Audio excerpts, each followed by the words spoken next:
হ্যাঁ, এখন বোধহয় আসছে।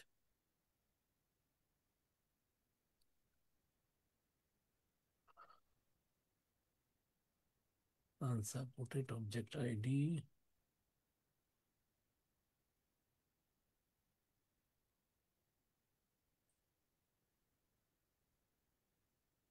হ্যাঁ, এখন আসছে, জি। জাজাকাল্লাহ খের। আপনারা একটু ওয়েট করার জন্য। আসসালামু আলাইকুম ওয়া রাহমাতুল্লাহি ওয়া বারাকাতুহু। আলহামদুলিল্লাহ রাব্বিল আলামিন ওয়াসসালাতু ওয়াসসালামু আলা রাসূলিহিল কারীম ওয়া আলা আলিহি ওয়া সাহবিহি আজমাইন। আমার সুপ্রিয় দিনী ভাই ও বোনেরা, একটা গুরুত্বপূর্ণ বিষয় নিয়ে আলোচনা করছি আমরা। এটা নিজ নামাজ কেন পড়তে হবে, আসলে মূল প্রশ্নটা হচ্ছে এটা। সন্তানদের মনে এই ধরনের প্রশ্ন আসে, যার কারণে তারা গাফিলতি করে এবং বাবা মা অস্থির হয়ে যায় যে আমার সন্তান কেন নামাজ পড়তে চায় না বা নামাজ পড়ার ভিতরে আগ্রহ নাই। আমি আলোচনা করছি এমন বাবা মায়ের উদ্দেশ্যে। আশা করছি যে বাবা মা নামাজ পড়েন এবং নামাজ পাঁচ ওয়াক্ত নিজের জীবনে কায়েম করেছেন। তো তারা যারা তারা তাদের সন্তান, আপনার সেটা ছোট হোক বড় হোক, আহ, যে কেন নামাজ পড়ে না, আগে পড়তো এখন পড়ে না, এরকম। তো এটা মূলত ছোটবেলা থেকেই এই নামাজ যদি হয় নামাজ পড়ানোর চেষ্টা করা হয় নাই, কিংবা বাবা মাকে তারা নামাজ পড়তে রেগুলার দেখে নাই, কিংবা আপনার নামাজ জোর করে পড়ানো হয়েছে, ধমকাধমকি করে পড়ানো হয়েছে। নামাজের কারণ যুক্তি, আখেরাতের যুক্তি, দুনিয়ার যুক্তি কি, কেন নামাজ পড়তে হবে, এই বিষয়গুলো ভালো করে বুঝিয়ে দেওয়া হয় নাই। তো আমাদের মেজরিটি মানুষ নামাজ পড়ে আপনার নামাজের মর্ম না বুঝে, যার কারণে আমাদের নামাজের কিন্তু সমাজে কোনো ইফেক্ট নাই। একই মানুষ লম্বা দাড়ি নামাজ পড়ে পাঁচ ওয়াক্ত, আবার একই সাথে আবার ঘুষও খায়। তার মানে এই মানুষটা নামাজ সম্পর্কে কিছুই বুঝতে পারে নাই। তো এই মানুষ যদি চিন্তা করে যে আমার সন্তান নামাজ পড়ছে না কেন, প্রথমত হচ্ছে যে তারই তো নামাজ হচ্ছে না। যে এরকম নামাজের এরকম নামাজিকে তার নামাজ জাহান্নামে নিয়ে যাবে। ইমাম ইবনে কাইয়িম আল-জাওজিয়া রাহিমাহুল্লাহ ক্যাটেগরাইজেশন উনি করেছিলেন যে পাঁচ রকমের, তার মধ্যে সবচেয়ে নিকৃষ্ট নামাজ যেটা, সেটা তার নামাজিকে জাহান্নামে নিয়ে যাবে। তো এরকম একটা জাহান্নামে যাওয়ার মতো নামাজ যদি কেউ পাঁচ ওয়াক্ত পড়তে থাকে, তার সন্তানকে সে নামাজের দিকে কখনোই আকৃষ্ট করতে পারবে না। তো প্রথমে নিজে প্রস্তুত হইতে হবে যে আমি ঠিক আছি কিনা।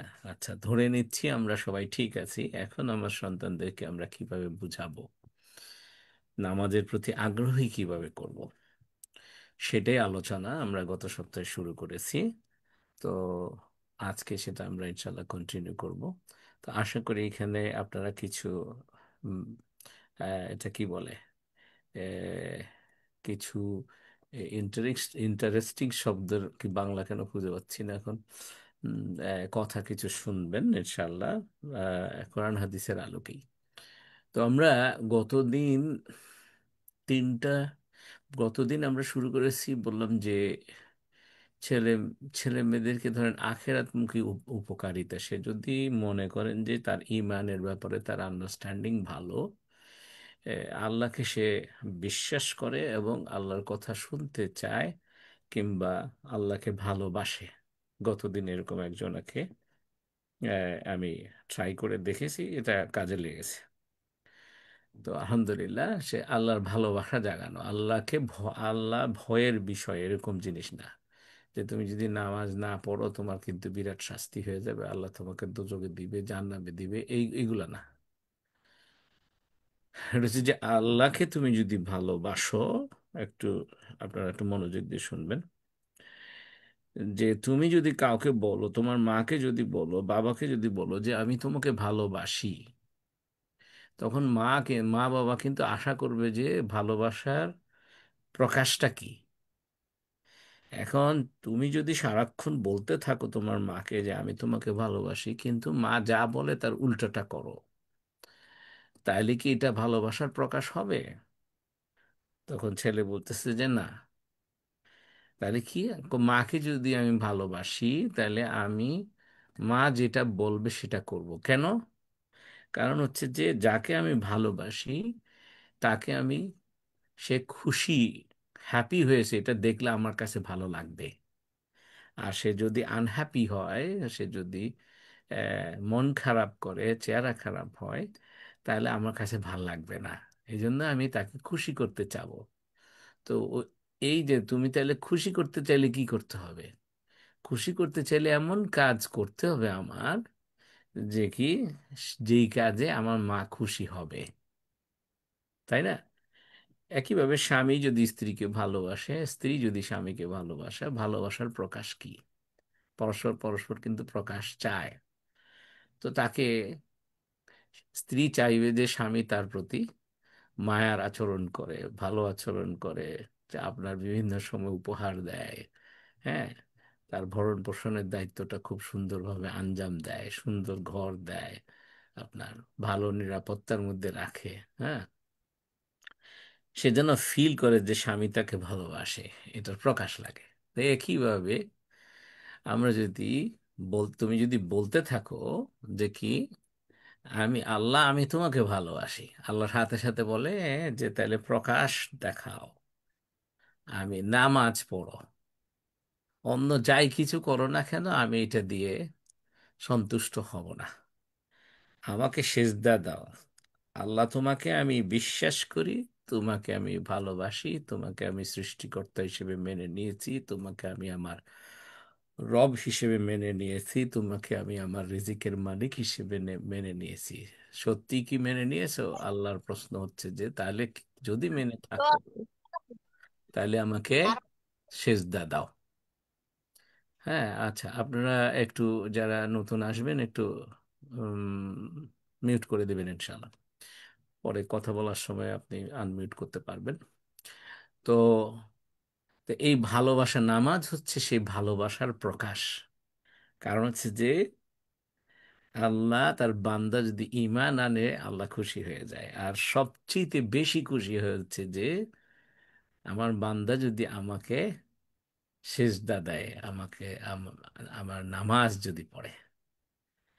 হ্যাঁ, অন্য কোনো কিছুতে, যেমন যে হাসরের ময়দানে কোনো ব্যক্তি যদি ঈমান এবং নামাজ নিয়ে দাঁড়ায়, এবং শিরিক করে না, তাহলে আল্লাহ রাব্বুল আলামিন কোনো না কোনো ওসিলা খুঁজে তাকে তার গুনাহগুলো মাফ করে দিবে। কিন্তু হাসরের ময়দানে নামাজের হিসাব না দেওয়া পর্যন্ত আল্লাহ রাব্বুল আলামিন হাসরের ময়দানে, বিচারের ময়দান থেকে এক কদমও আগাইতে দিবেন না। কোন ময়দান? এমন ময়দান যেখানে কিনা মাথার ঠিক 1 বিঘত উপরে সূর্য থাকবে। তাহলে সূর্যের গরমে আপনার কি হবে? মাথা থেকে পা পর্যন্ত, ব্রেন থেকে শুরু করে সমস্ত অঙ্গ প্রত্যঙ্গের সমস্ত চর্বি বলেন, হাড্ডি বলেন, সব গলে গলে পড়তে থাকবে, এবং আল্লাহ সেটাকে আবার উঠাই দিবে, আবার পড়তে থাকবে। এই অবস্থায় চলবে যতক্ষণ পর্যন্ত সে নামাজের হিসাব দিতে না পারবে। তারপরে বাকিগুলো। তো এই জন্য মানে নামাজ পড়লে আল্লাহ রাব্বুল আলামিন সবচেয়ে বেশি ভালোবাসবে আমাকে। আমি আল্লাহকে খুশি করতে পারবো, আল্লাহ খুশি হয়ে যাবে। আর আল্লাহকে খুশি করতে পারলে আমার কাছে ভালো লাগবে, কারণ আমি আল্লাহকে ভালোবাসি তাই। তো এইভাবে কি বুঝিয়েছেন কি না সন্তানকে? এখন আসুন সেই আখেরাতমুখী, 5টা বলবো, আর দুনিয়াবি কিছু সব কারণ আছে আল্লাহ কেন নামাজকে 5 ওয়াক্ত আমাদের জন্য ফরজ করে দিয়েছেন। দুনিয়ায় ভালো থাকার জন্য, দুনিয়ায় দুশ্চিন্তা মুক্ত থাকার জন্য, দুনিয়ায় প্রোডাক্টিভ থাকার জন্য, দুনিয়ায় ফাইন্যান্সিয়াল ফ্রিডম পাওয়ার জন্য, দুনিয়ায় কারো আন্ডারে না থাকার জন্য, হ্যাঁ, এই আল্লাহ রাব্বুল আলামিন এই নামাজকে, এটাই আমি আপনাদেরকে একটু একটা একটা করে বলবো ইনশাল্লাহ। 10টি ফায়দা আছে জাস্ট দুনিয়াতে, আখেরাতে যাওয়ার আগেই। তো প্রথমে তো বললাম যে আখেরাতমুখী উপকারিতা, আখেরাতের উপকারিতা, বা আখেরাতে আপনার জান্নাত হাসিল করার প্রয়োজনীয়তার জন্য, শাস্তিকে আপনার অ্যাভয়েড করার জন্য না, শাস্তি মুক্ত থাকার জন্য। আচ্ছা, সে এক নম্বরটা গতদিন বলেছিলাম যে এটা ইমানের পরেই হচ্ছে ইসলামের দ্বিতীয় স্তম্ভ। তো কেউ যদি নামাজ না পড়ে তাহলে এটা এটাই, ইসলাম যদি একটা ঘর হয় তার মধ্যে পাঁচটা হচ্ছে পিলার না, ঈমান মানে হচ্ছে কালেমা, নামাজ, রোজা, হজ, যাকাত। কোন স্তম্ভ যদি আপনার না থাকে তাহলে এই ঘরটা তৈরি হওয়ার কথা না, ইসলাম নামের এই ঘরটা আপনার জীবনে তৈরি হবে না। দুই বলেছিলাম গতদিন, এটা ঈমানের সাথে অঙ্গাঙ্গিভাবে জড়িত। হ্যাঁ, তো এটার ব্যাপারে তো বেশ অনেকগুলো হাদিস আছে, আমি কিছুটা আলোচনা করেছিলাম। আহ, তারপরে আজকে হালকা একটু বলবো যে ইমানের সাথে কিভাবে জড়িত না। আপনার এটা হচ্ছে যে এটা কোরআনে আল্লাহ রাব্বুল আলামিন দিয়ে দিয়েছেন না, যে ইমানের সাথে কিভাবে জড়িত, যে কাদ আফলাহাল মুমিনুন, মানুষ সফল কাম হয়ে গেছে, মোমেনরা। এটা বিশ্বাসের সাথে জড়িত, ইমানের সাথে জড়িত। কেউ যদি ইমানদার হয়, একটা হচ্ছে ইয়া আইয়ুহাল্লাযীনা আমানু, আল্লাহ বলেন যে ও ইমানদারেরা। আসলে আহ, প্রকৃত অর্থে আল্লাহ বলতে চাচ্ছেন ও ইমানের দাবিদারেরা। কিন্তু আল্লাহ যদি বলেন মুমিনুন, তাহলে হচ্ছে তারা হচ্ছে ইমানদার অলরেডি, মোমেন, বিশ্বাসী। হ্যাঁ, আহ, ইয়া আইয়ুহাল্লাযীনা আমানু বলে যদি আল্লাহ ডাকেন, এটা এক্স্যাক্টলি মোমেন কিনা এটার ব্যাপারে কনফিউশন আছে। কারণ হচ্ছে আল্লাহ অন্য জায়গায় বলছেন যে ইয়া আইয়ুহাল্লাযীনা আমানু আমিনু। ওইটা দিয়ে বোঝা যাচ্ছে যে মুফাসসিররা বলছেন যে যখনই আল্লাহ ইয়া আইয়ুহাল্লাযীনা আমানু বলে ডাকেন, আল্লাহ আসলে বলতে চান যে ও ইমানের দাবিদারেরা। আমরা সাধারণত বলে ফেলি যে ইমানদারেরা। তো এখানে কি হচ্ছে, ইয়া আইয়ুহাল্লাযীনা আমানু আমিনু, ও ইমানের দাবিদারেরা, ইমান আনো। হ্যাঁ, তারপরে হচ্ছে যে ইমানের দাবিদার হইলে ইমানদার নাও হইতে পারে, একজনের দাবিটা সত্য নাও হইতে পারে। কারণ ইমানের যে দাবিদার হইল, সে ইমানদার হইতে হইলে ইমানের নমুনা সে পেশ করতে হবে।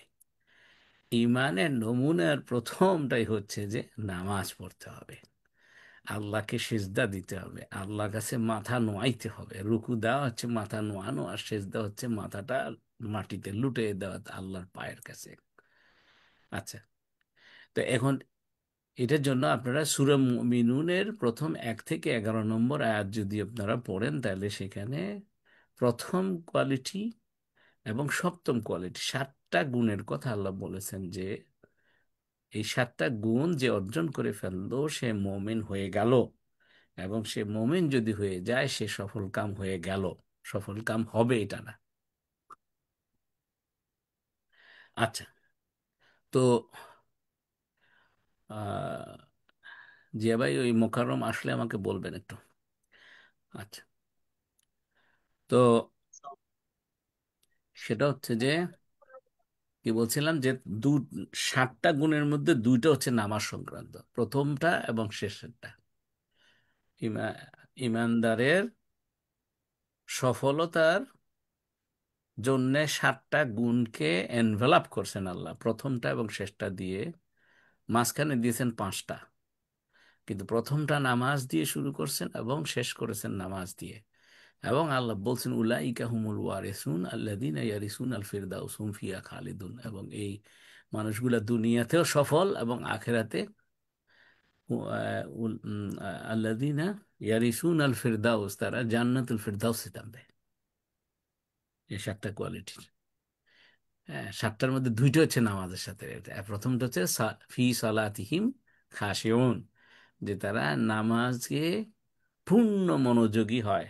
নামাজে আপনার খুশু থাকে, খুশুটা হচ্ছে যে আল্লাহর ভয়ে ভীত থাকে, সন্ত্রস্ত থাকে যে আল্লাহ তো দেখতেছে, আমার যদি একটু এদিক সেদিক হয় আল্লাহ কিন্তু দেখতেছে, এভরি নিটিগ্রিটি আল্লাহ দেখতে পাচ্ছে। আমার মুভমেন্ট, আমি কি নামাজ পড়তে গিয়ে একটু কান খোঁচাইতেছি কিনা, নাক খোঁচাইতেছি কিনা, আমার মনটা অন্যদিকে চলে যাচ্ছে কিনা, সব আল্লাহ দেখতেছে, জানতেছে, শুনতেছে। সামি বাসির, আলিম বিজাতি সুদূর। উনি শুননেওয়ালা, দেখনেওয়ালা, এবং উনি জাননেওয়ালা। আমার মনের ভিতরে কি হচ্ছে, আমি কি তেলাওয়াত করছি, আমি কি সেটা বুঝে তেলাওয়াত করছি কি করছি না, আমি তেলাওয়াত করার সময় আমার মনটা কি অন্যদিকে চলে যাচ্ছে কিনা, সমস্ত কিছু আমার রব দেখতেছে। এইটা যখন আমার মধ্যে অনুভূতি আসবে, তখন আমি আরেকটু সতর্ক হব, আরেকটু মনোযোগী হব। এই এইটার অনুভূতি নিয়ে যে আরো বেশি পূর্ণ মনোযোগী হয়, এটাকে বলতেছে খুশু। অর্থাৎ কিনা এই অবস্থায় থাকলে আমার আর কোনো কিছু ফিলিং আসবে না। এবং সবচেয়ে সর্বোত্তম খুশুর উদাহরণ হচ্ছে আলী রাদিয়াল্লাহু আনহু। ওনার সম্পর্কে ওনার সঙ্গী যারা আছেন রাসূল সাল্লাল্লাহু আলাইহি ওয়াসাল্লামের সাহাবীরা, ওনারা জানতেন যে আলী রাদিয়াল্লাহু আনহু নামাজে দাঁড়াইলে দুনিয়ার আর কোনো অনুভূতি তার মধ্যে থাকতো না। তখন কোনো একটা যুদ্ধে বা, হ্যাঁ, আপনার জিহাদের ময়দানে বা, হুম, আলহামদুলিল্লাহ। আপনারা একটু মিউট করে দিবেন একটু, যারা, হ্যাঁ, একটু পরে আসছেন। আচ্ছা। আহ, আপনারা যারা মেসেজ লিখতে থাকেন, অসুবিধা নেই, আমি শেষে আপনাদের ওখানে প্রশ্নগুলোর উত্তর দিব ইনশাল্লাহ। তখন আলী রাদিয়াল্লাহু আনহুকে ওনার সঙ্গীরা চি- চিন্তা করলেন যে উনি ওনার পায়ে একটা তীর বেঁধেছে, এইটা খুলবেন কিভাবে। উনি যেহেতু একটু শক্তিশালী মানুষ ছিলেন, ওইটা তীরটা পায়ের থেকে খোলার সময় ব্যথা লাগতে পারে, তাতে করে উনি একটু হাত পা নাড়া দিলে ওনারা উন্ডেড হইতে পারেন, ভয় পাচ্ছেন। কেন, আলী রাদিয়াল্লাহু আনহুর খুব শক্তিশালী ছিলেন উনি, তাই না, কারামাল্লাহু ওয়াজহু বলতো ওনাকে। তো তখন তারা সিদ্ধান্ত নিয়েছেন একটা সময় আলীর কাছ থেকে তার পায়ের তীরটা ছুটানো যাবে যখন সে নামাজ পড়তে দাঁড়াবে, কারণ ও নামাজ পড়তে নিলে তার বাইরের কোনো কিছু অনুভূতি আর থাকে না, ডাইরেক্টলি সে আল্লাহর সাথে কানেক্টেড হয়ে যায়। আসসালাতু মিরাজুল মুমিনিন, নামাজ হচ্ছে মুমিনদের মেরাজ। মেরাজ মানে হচ্ছে তখন সে আল্লাহর সাথে কথা যখন বলতে থাকে, তখন তার দুনিয়ার আর কোনো কিছুর অনুভূতি তার থাকে না। আর হ্যাঁ, তো তখন তারা যথারীতি করে নামাজে যখন দাঁড়িয়েছেন, আস্তে করে বের করে নিয়েছেন, আলী রাদিয়াল্লাহু আনহু টের পান নাই। তাহলে ওইটা হচ্ছে সত্যিকারের খুশু। রাসূল সাল্লাল্লাহু আলাইহি ওয়াসাল্লামের খুশু সেম জিনিস। যে আয়েশা রাদিয়াল্লাহু আনহা বলছেন যে যখনই আজান পড়ে, সাথে সাথে ওনাকে দেখতাম যে ওনার সাথে আর আমার সাথে ছেদ পড়ে যেত। মনে হয় যেন উনি আর চিনেন না আমাকে, আস্তে করে উঠে চলে যেতেন, নামাজ পড়ে এসে তারপরে আবার নর্মাল, হ্যাঁ, আমার সাথে কি পরিচিতের মতোই আগের মতো কথা বলতেন আর কি। তা আমাদের কি এরকম খুশু হয় কি না? তো এই খুশুর উপরে কেন বললাম, কারণ খুশুর উপরে এটার একটা দুনিয়াবি কিছু ফায়দা আছে, এই খুশুর, ওইটাই আমি পরবর্তীতে বলবো ইনশাআল্লাহ। তো এখন এবং সপ্তম যেটা কোয়ালিটি, ওয়াল্লাযীনা হুম আলা সালাওয়াতিহিম ইউহাফিজুন, যারা কিনা তাদের সমস্ত পাঁচ ওয়াক্ত নামাজগুলোকে হেফাজত করে, অর্থাৎ কিনা সময় মতো করে, ওয়াক্ত মতো পড়ে, মসজিদে যে পুরুষ যারা আছে তারা মসজিদে যে জামাতে নামাজ পড়ে। তো এগুলো সবগুলো মিলিয়ে এবং নামাজের আপনার সময়ের ব্যাপারে সারাক্ষণ খেয়াল রাখে, হেফাজত করে, মিস হয়ে যেন না যায়, আউয়াল ওয়াক্তে যেন পড়তে পারে। এই তো এই দুইটা এই দুইটার আমাদের কনসিকুয়েন্স আছে। আখেরাতের কনসিকুয়েন্স হচ্ছে যে জান্নাতুল ফেরদাউস আমরা ইনশাআল্লাহ পেয়ে যাব। আপনার ওই বাকি পাঁচটাও যদি করা যায় আর কি, আজকে পাঁচটা, ওই বাকি পাঁচটার বিষয়ে আজকে যেহেতু আলোচনা না, আমরা ওদিকে যাই না। আপনারা সূরা মুমিনুনের 11টা আয়াত একটু পড়ে নেবেন, প্রথম 11টা আয়াত ইনশাআল্লাহ। তো এখন তাহলে হচ্ছে যে এটা ইমানের সাথে অঙ্গাঙ্গিভাবে জড়িত। কেউ যদি নামাজ না পড়ে, তাহলে এটা বোঝা গেল সে ঈমান আছে কিনা তার ব্যাপারে এটা তার সন্দেহের বিষয়।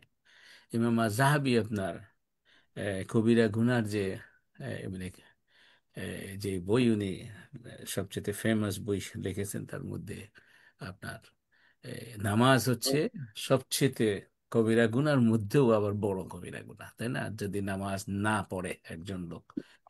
আচ্ছা। এবং ম্যাক্সিমাম ইমামেরই মতামত হচ্ছে যে নামাজ ইচ্ছে করে ছেড়ে দিল, সে ইমানের মধ্যে নাই, সে কাফের হয়ে গেল। এবং এটা কেন? এটা রসুল সাল্লাল্লাহু আলাইহি সাল্লামের হাদিস থেকে এটা প্রমাণিত। তো আপনারা হয়তো বা মনে করছেন যে হ্যাঁ, এগুলো তো আমরা জানি, আমি নিজেও খুব চাচ্ছি যে দুনিয়াবি বিষয়গুলো একটু আলোচনা করতে যাব, কিন্তু এইগুলো না বললে এটার হক আদায় হচ্ছে না, যার কারণে আমি এটা কথাগুলো বলে যাই আর কি। আচ্ছা। তো এরপরে আমি আবার আসবো, ইমানের সাথে অঙ্গাঙ্গিভাবে জড়িত এই বিষয়টা আবার আসবো পরবর্তী বিষয়গুলো আলাপ করার পরে। 3 নম্বর হচ্ছে যে আল্লাহর সাথে সরাসরি সম্পর্ক স্থাপনের মাধ্যম, প্রতিনিয়ত আল্লাহকে অনুভব করার জন্য আল্লাহ রাব্বুল আলামিন বান্দাকে দয়া করে, যখন বান্দা কালেমা পড়ে নিয়েছে তখন বান্দা যেন আল্লাহকে সার্বক্ষণিকভাবে অনুভব করে এবং আল্লাহর বিশ্বাসের মধ্যে যেন থাকতে পারে, সে যেন ভুলে না যায় দুনিয়ার কাজের কারণে। এই জন্য 5বার আল্লাহ সুযোগ করে দিয়েছেন যে আল্লাহর কাছে ধর্ণা দেওয়ার। হ্যাঁ, তাইলে ভুলে যাওয়ার সম্ভাবনা কমে যাবে। তো সরাসরি সম্পর্ক স্থাপন, যেটা আমি বলেছি একটু আগে, আসসালাতু মেরাজুল মুমিনিন। হ্যাঁ, রসুল সাল্লাল্লাহু আলাইহি সাল্লাম যেরকম মেরাজ করেছেন, এবং মেরাজ থেকেই কিন্তু আল্লাহ রাব্বুল আলামিন এই সালাত গিফট হিসেবে রসুল সাল্লাল্লাহু আলাইহি সাল্লামকে দিয়েছেন না। তো রসুল সাল্লাল্লাহু আলাইহি সাল্লামের মেরাজ ছিল হচ্ছে সিদরাতুল মুনতাহা পার হয়ে আল্লাহর সাথে সরাসরি দিদার, মানে কি বলে, একদম সরাসরি আল্লাহকে উনি চর্মচক্ষে দেখেন নাই, মাঝখানে পর্দা ছিল, কিন্তু আল্লাহর সাথে উনি ওখানে কথোপকথন করে আসছেন।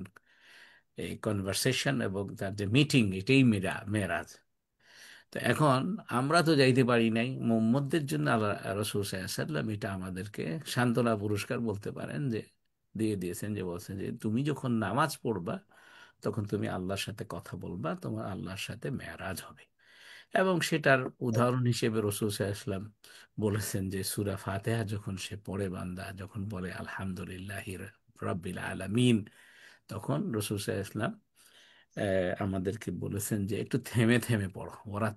আল্লাহ কোরআনে বলছেন ওয়ারাত্তিলিল কোরআন তারতিলা, কোরআনকে তুমি তারতিলের সাথে পড়ো, থেমে থেমে পড়ো, বুঝে বুঝে পড়ো। তো এই জন্য বান্দা যখন আলহামদুলিল্লাহ রাব্বিল আলামিন বলে, আমরা কিন্তু থামতে হবে। আমাদের অনেক জায়গায় মসজিদে ইমাম সাহেবরা থামে না, একটু থামতে হবে। থামলে কেন থামতে হবে? আল্লাহ কিছু বলতে চায়, আল্লাহ সাথে সাথে খুশি হয়ে বলে হামিদানি আব্দি, আহ, আমার বান্দা আমার প্রশংসা করলো। আল্লাহ খুব খুশি হয়ে যায়। কখনো জোরে হয়, হ্যাঁ। কখনো আবার আসতে হয়। হ্যাঁ, একটু ইয়ে আনমিউট করে দিবেন যারা নতুন জয়েন করেছেন। আচ্ছা। তো এরপরে আহ, ওই সেন্ট্রালি মিউট করতে গেলে আবার টেকনিক্যাল প্রবলেম হয়ে যায়, থাক, আপনারা একটু মিউট করে দিবেন ইনশাল্লাহ। হ্যাঁ, কি বলছিলাম, যে যখন বলে যে আর আর রাহমান এর রাহিম, হ্যাঁ, বান্দা আমার রহমতের কথা মানে কি বলে স্বীকার করলো। এরপরে মালিক ইয়াউমিদ্দিন, বান্দা আমার মর্যাদার কথা, হ্যাঁ, স্বীকার করলো। মানে এটা আপনি চিন্তা করছেন, আপনি বলতেছেন আর সে মহল্লায় আল্লাহ রিপিট করতেছে, আপনার সাথে কথা বলতেছে। মেরাজ, এটাই হচ্ছে মেরাজ। সাথে সাথে রেসপন্স করতেছে মর্যাদানি আব্দি, যে আমার আমার বান্দা আমার মর্যাদার কথা আলোচনা করেছে। এরপরে যে রাসূল সাল্লাল্লাহু আলাইহি ওয়াসাল্লাম সুন্দর, আপনার এই যে হাদিসটা না, রাসূল সাল্লাল্লাহু আলাইহি ওয়াসাল্লাম যে বর্ণনা করেছেন, যে আপনার ইহদিনাস সিরাতাল মুস্তাকিম ইয়্যাকা না'বুদু ওয়া ইয়্যাকা নাস্তাঈন, আমি একমাত্র তোমারই ইবাদত করি এবং একমাত্র তোমার কাছেই সাহায্য চাই। একমাত্র তোমারই ইবাদত করি, এটা আল্লাহর জন্যে, মানে আল্লাহকে উদ্দেশ্য করে বলা। আর একমাত্র তোমার কাছেই সাহায্য চাই, এটা বান্দা তার নিজেকে উদ্দেশ্য করে বলা। যেহেতু এটা আল্লাহর এবং বান্দার দুইটা বিষয়, আল্লাহ বলতেছে যে বাইনানা ওয়া বাইনা আবদি, যে এটা আমার বান্দা, মানে আমার এবং আমার বান্দার মধ্যে। সুবহানাল্লাহ। এরপরে সে যখন বলা শুরু করে অ্যাপ্লিকেশন, হ্যাঁ, এটা আবেদন করতেছে, ইহদিনাস সিরাতাল মুস্তাকিম, মুস্তাকিম সিরাতাল লাযিনা আন'আমতা আলাইহিম গায়রিল মাগদুবি আলাইহিম ওয়ালাদ-দাল্লিন। আমিন। তখন আল্লাহ বলে যে আমার বান্দা যা চাইলো আমি তাই দিলাম। সুবহানাল্লাহ। প্রতিবার এই কথা হইতেছে। আপনি কখনো কিভাবে চিন্তা করে নামাজ পড়েন? যদি এভাবে চিন্তা করে নামাজ পড়েন, আপনার নামাজ এক ওয়াক্ত কিন্তু, এক রাকাত কিন্তু আপনার 2 মিনিটে হবে না, 2.5 মিনিট 3 মিনিট লাগবে এক রাকাত।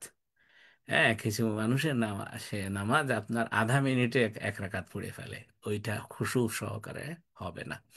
তো এই জন্য এটা আল্লাহর সাথে, আপনি যদি আপনার সন্তানকে যদি বুঝাইতে পারেন যে বাবা তুমি সেই আল্লাহ, যে আল্লাহকে তুমি বিশ্বাস করেছো, সেই আল্লাহ যে আল্লাহ তোমাকে সৃষ্টি করেছে, সেই আল্লাহ যে আল্লাহ তোমাকে নিঃশ্বাস প্রশ্বাস নেওয়ার সুযোগ দিচ্ছে, সেই আল্লাহ যে আল্লাহ তোমাকে তোমার বাবা মাকে দিয়েছে, হ্যাঁ, সেই আল্লাহ তোমাকে কি সমস্ত কিছু, আকাশ বাতাস সমস্ত কিছু, আজকে যদি আকাশ বাতাস, এই যে বাতাস যদি না থাকতো তুমি শ্বাস নিতে পারতা না। হ্যাঁ, তো এইভাবে করে বলে যে সেই আল্লাহ তোমার সাথে, তুমি যদি কথা বলতে চাও, তাহলে নামাজ হচ্ছে তোমার সবচেয়ে উত্তম জায়গা। তুমি ওখানে যে দাঁড়ায় কথা বলতে পারবা ওনার সাথে, উনি উত্তর দিবেন তোমার কথার। সুবহানাল্লাহ। আচ্ছা, তো তো আমি আশা করি যে এরকম করে যদি আপনি কানেকশন করান, রাদার দেন আল্লাহকে ভয়ের জিনিস লাগাই দিয়ে আপনার নামাজ যদি না পড়স, তাইলে তো সর্বনাশ হয়ে যাবে। হ্যাঁ, তুই জাহান্নামের আগুনে পুড়বি, আল্লাহ তোরে জাহান্নামের মধ্যে ফেলে দিবে, এগুলো অনেক পরের কথা। প্রথম কথাগুলো এইগুলা, যে আল্লাহর সাথে, সে তখন সন্তান চিন্তা করে যে আল্লাহর সাথে কথা বলবো আমি, এটা যদি অনুভূতি জাগাইতে পারেন, সুবহানাল্লাহ। অনেক কথা আছে এখানে। 4 নম্বর হচ্ছে যে আত্মার পরিশুদ্ধি বা পবিত্রতা লাভ করা যাবে। আপনার কি, কাদ আফলাহা মান তাযাক্কা ওয়া যাকারা ইসমা রাব্বিহি ফাসাল্লা, নিশ্চয়ই তারাই আত্মার পরিশুদ্ধি পেল, হুম, তাজকিয়া করতে পারলো, ওয়া যাকারা ইসমা রাব্বিহি ফাসাল্লা, তাদের যারা কিনা তার রবের জিকির করলো। এবং এই জিকির করতে গিয়ে, জিকির কেমনে করছে? নামাজের মাধ্যমে। যাকার আসমা রাব্বিহি ওয়াজাকার কি, কাদ আফলাহা মান তাযাক্কা ওয়াজাকার আসমা রাব্বিহি ফাসাল্লা বাল তুসিরুনা আল হায়াতাদ দুনিয়া ওয়াল আখিরাতু খায়রুম ওয়া আবকা। সুবহানাল্লাহ। একদম এটা একসাথে পরপর কেন আল্লাহ রাব্বুল আলামিন দিয়ে দিয়েছেন?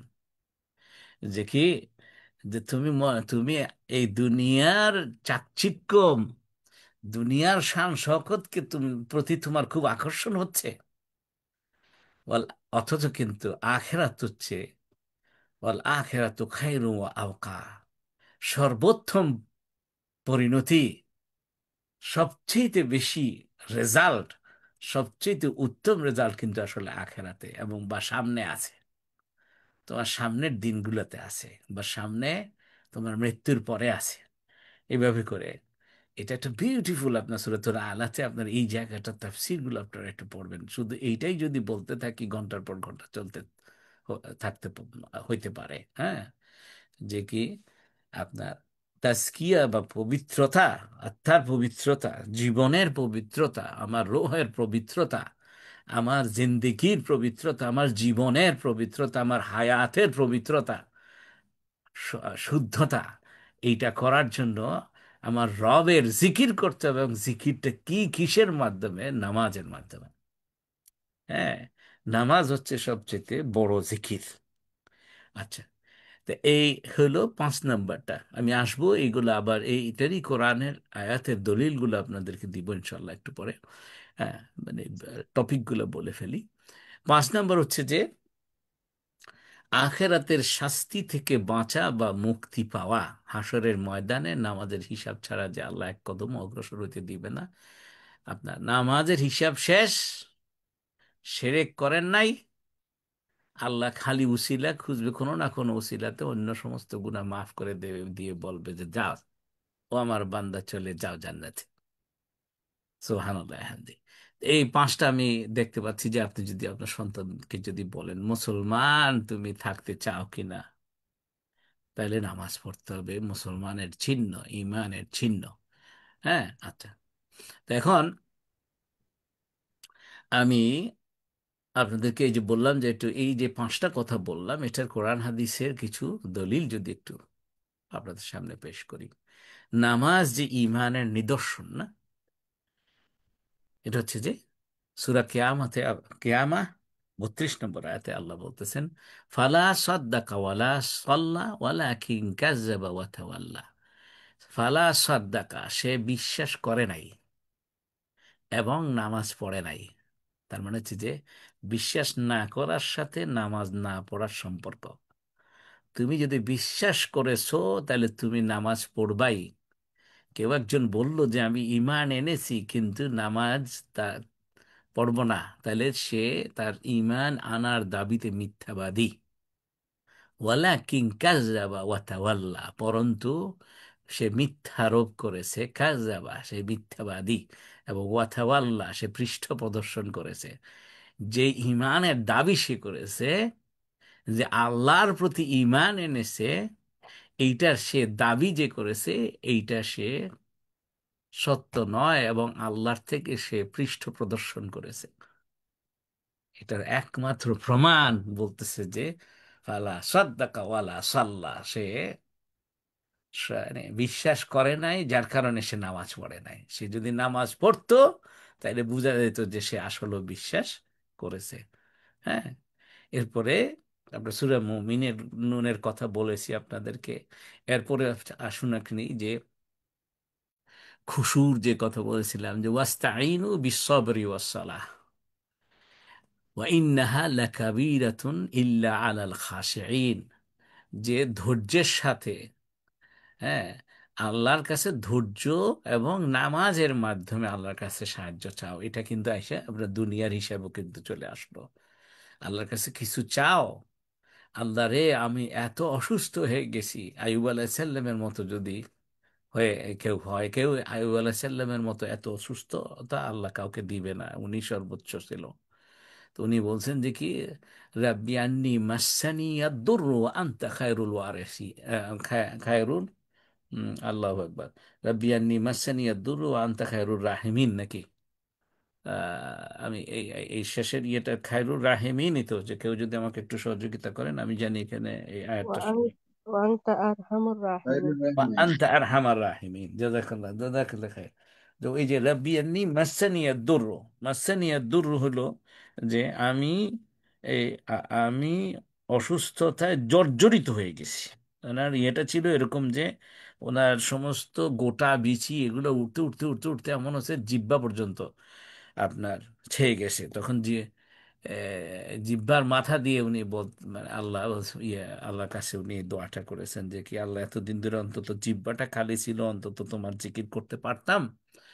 হ্যাঁ, কিন্তু এটাও যদি চলে যায় তাহলে তো আর তোমার কেমনে ডাকবো, এই ভয়ে উনি এই দোয়াটা করেছেন আসলে। আচ্ছা, তো এখন মনে করেন যে একজনে অসুস্থতার জন্য দোয়া করতে চাইলো, একজনে পড়ালেখা করছে রেজাল্ট ভালো হওয়ার জন্য চাইলো, একজনে তার আওলাদে সালেহ হওয়ার জন্য চাইলো। হ্যাঁ, রাব্বি লা তাযারনি ফারদান ওয়া আনতা খায়রুল ওয়ারিসিন। আপনি কি চাইবেন? আল্লাহ বলতেছে আমার কাছে চাও সবর এবং সালাতের সাথে, এই দুটো। কেউ যদি সবর এবং সালাত প্র্যাকটিস করে ফেললো, সে ইমানের একদম সর্বোচ্চ পর্যায়ে চলে গেল এবং সে আল্লাহ রবুল আলমিনের একদম কাছাকাছি চলে যেতে পারলো। কারণ হচ্ছে যে নামাজ পড়া ইটসেলফই সবরের ব্যাপার আছে, এখানে অসম্ভব ধৈর্যের ব্যাপার আছে। প্রত্যেক দিন 5 ওয়াক্ত মৃত্যু পর্যন্ত ধরে রাখা, এটা বিরাট জুহুদের ব্যাপার। হ্যাঁ, এটা বিরাট মুজাহাদার ব্যাপার, বিরাট কোশেশের ব্যাপার। তো এখন এই সবর এবং সালাত একটা আরেকটার সাথে অঙ্গাঙ্গী ভাবে জড়িত। যে সবর অর্জন করতে পারে না, সে সালাতে কনসিস্টেন্সি রাখতে পারবে না। হ্যাঁ, তো এখন এই নামাজে আল্লাহ রাব্বুল আলামিন বলতেছে তুমি নামাজে দাঁড়ায় যাও, নামাজে দাঁড়ায় যাও। কমের পক্ষে যেটা রাসূল সাল্লাল্লাহু আলাইহি ওয়াসাল্লাম করতেন, যে উনি কোনো সুসংবাদ পেলেই উনি সেজদা দিতেন, এটা নামাজের সময় যদি না হইতো। হ্যাঁ, আবার দুঃসংবাদ পেলেও আল্লাহর কাছে সেজদা দিয়ে সুসংবাদ পেলে শুকরিয়া আদায় করতেন, লাকা শুক্রু ওয়া লাকাল হামদু ইয়া রাব্বুল আলামিন। হ্যাঁ, আপনার সিজদা দিয়ে। আবার যে কোনো দুঃসংবাদ শুনেছে, সাথে সাথে ইন্না লিল্লাহি ওয়া ইন্না ইলাইহি রাজিউন। তারপরে আল্লাহুম্মা আরজুরনি ফি মুসিবাতি ওয়া আখলিফ লি খাইরাম মিনহা। হ্যাঁ, তো উনি দোয়াগুলা পড়তেন আপনার, উনি অন্যদেরকে ওই দোয়াগুলা পড়ার জন্য উদ্বুদ্ধ করেছেন, যে সাথে সাথে উনি সেজদা দিয়ে আল্লাহর কাছে বলতেন যে আল্লাহ রে, এটা আমার থেকে দূর করে দাও। ঠিক আছে না? তো ওয়াস্তাইনু বিস-সাবরি ওয়াস-সালাহ ওয়া ইন্নাহা লাকাবীরাতুন ইল্লা আলাল খাশিন। কিন্তু এটা তাদের জন্যই সম্ভব, এই নামাজ এবং এই সবরের মাধ্যমে আল্লাহর কাছে চাওয়া কাদের জন্য সম্ভব? যারা কিনা খুশু অবলম্বন করতে পারে, তাদের মতো বিনয়ী লোকদের জন্য এটা সম্ভব। তাহলে সালাতের সাথে, হ্যাঁ, খুশুর সাথে একটা বিরাট সম্পর্ক একটা। আপনি কি খাশঈন হতে চান? আপনি কি বিনয়ী লোকদের অন্তর্ভুক্ত হতে চান? একটা মানুষ নামাজ পড়ে কিন্তু সে বিনয়ী নয়, বেয়াদ্দব কিসিমের আগেও ছিল, এখনো আছে, তাইলে এ বোঝা গেল যে এর নামাজ হচ্ছে না। রাগগল কিসিমের আগেও ছিল, এখনো রাগগল কিসিমের। হ্যাঁ, এটা কি রাগগল বলতেছি কোন দেশের ভাষা, আমি আসলে মিক্স আপ হয়ে গেছে, কোন জেলার হবে এটা। হ্যাঁ, তো মানে আমি আশা করি আপনারা বুঝতে পারছেন যে মানে প্রচন্ড রাগী। হ্যাঁ, তা শাউটিং করে কথা বলে, কিন্তু নামাজ যখন সে চর্চা করা শুরু করলো, আস্তে আস্তে তার মনটা নরম হইলো, তার মুখটা হাসি মুখে হইলো, আপনার কপাল কুঁচকানো থেকে কপালটা আপনার উজ্জ্বল হইল। এইটা তার হইতে হবে। এইটাই হচ্ছে বিনয়ীর আপনার কি একটা প্রকাশ। আচ্ছা, তো এখন তো এরপরে যেটা আছে যে নামাজ, আপনি যে এই যে বললাম যে মুমিনের যে লক্ষণ, এবং অ্যাট দি সেম টাইম মোমেন, দেখুন, মুনাফেক কি কাফের মধ্যে হতে পারে? মুনাফিক কাদের মধ্যে? কেউ কি আমাকে একটু উত্তরটা বলবেন? মুনাফেক কাদের মধ্যে হয়? কাফেরের মধ্যে হয়, মুশরিকের মধ্যে হয়, না মোমেনের মধ্যে হয়? মুমিনের মধ্যে হয়। মোমেনের মধ্যে হয়। মুনাফিক কিন্তু আপনার কি, একজন লোক মুশরিক, সে শিরক করেছে, একজন লোক কাফের, সে কুফরি করেছে। কিন্তু মুনাফিক হচ্ছে আপনার পাশে দাঁড়ানো মসজিদের যে নামাজি, সে আব্দুল্লাহ বিন উবাইয়ের মতো মুনাফিক হতে পারে। যে আপনার সাথে দৈনন্দিন ইসলামের সমস্ত কার্যক্রম করছে, সে মুনাফিক হতে পারে। সেজন্য রসুল সাল্লাল্লাহু আলাইহি ওয়াসাল্লাম মুনাফিকের লক্ষণ যে তিনটা আবার মানে একটু এক্সটেন্ডেড হাদিসে চারটা বলেছেন। না কি কি?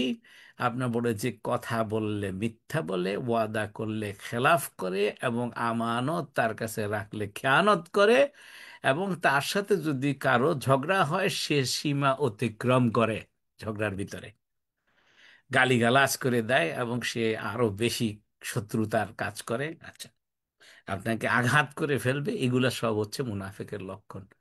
তাহলে এগুলা কি আমরা নামাজির মধ্যে দেখি না? আমাদের প্রচুর নামাজি আছে, দুর্ভাগ্য, রাইট অ্যান্ড লেফট মিথ্যা কথা বলে। প্রচুর নামাজি আছে ওয়াদার খেলাফ করে। প্রচুর নামাজি আছে আপনার কি আমানতের খেয়ানত করে।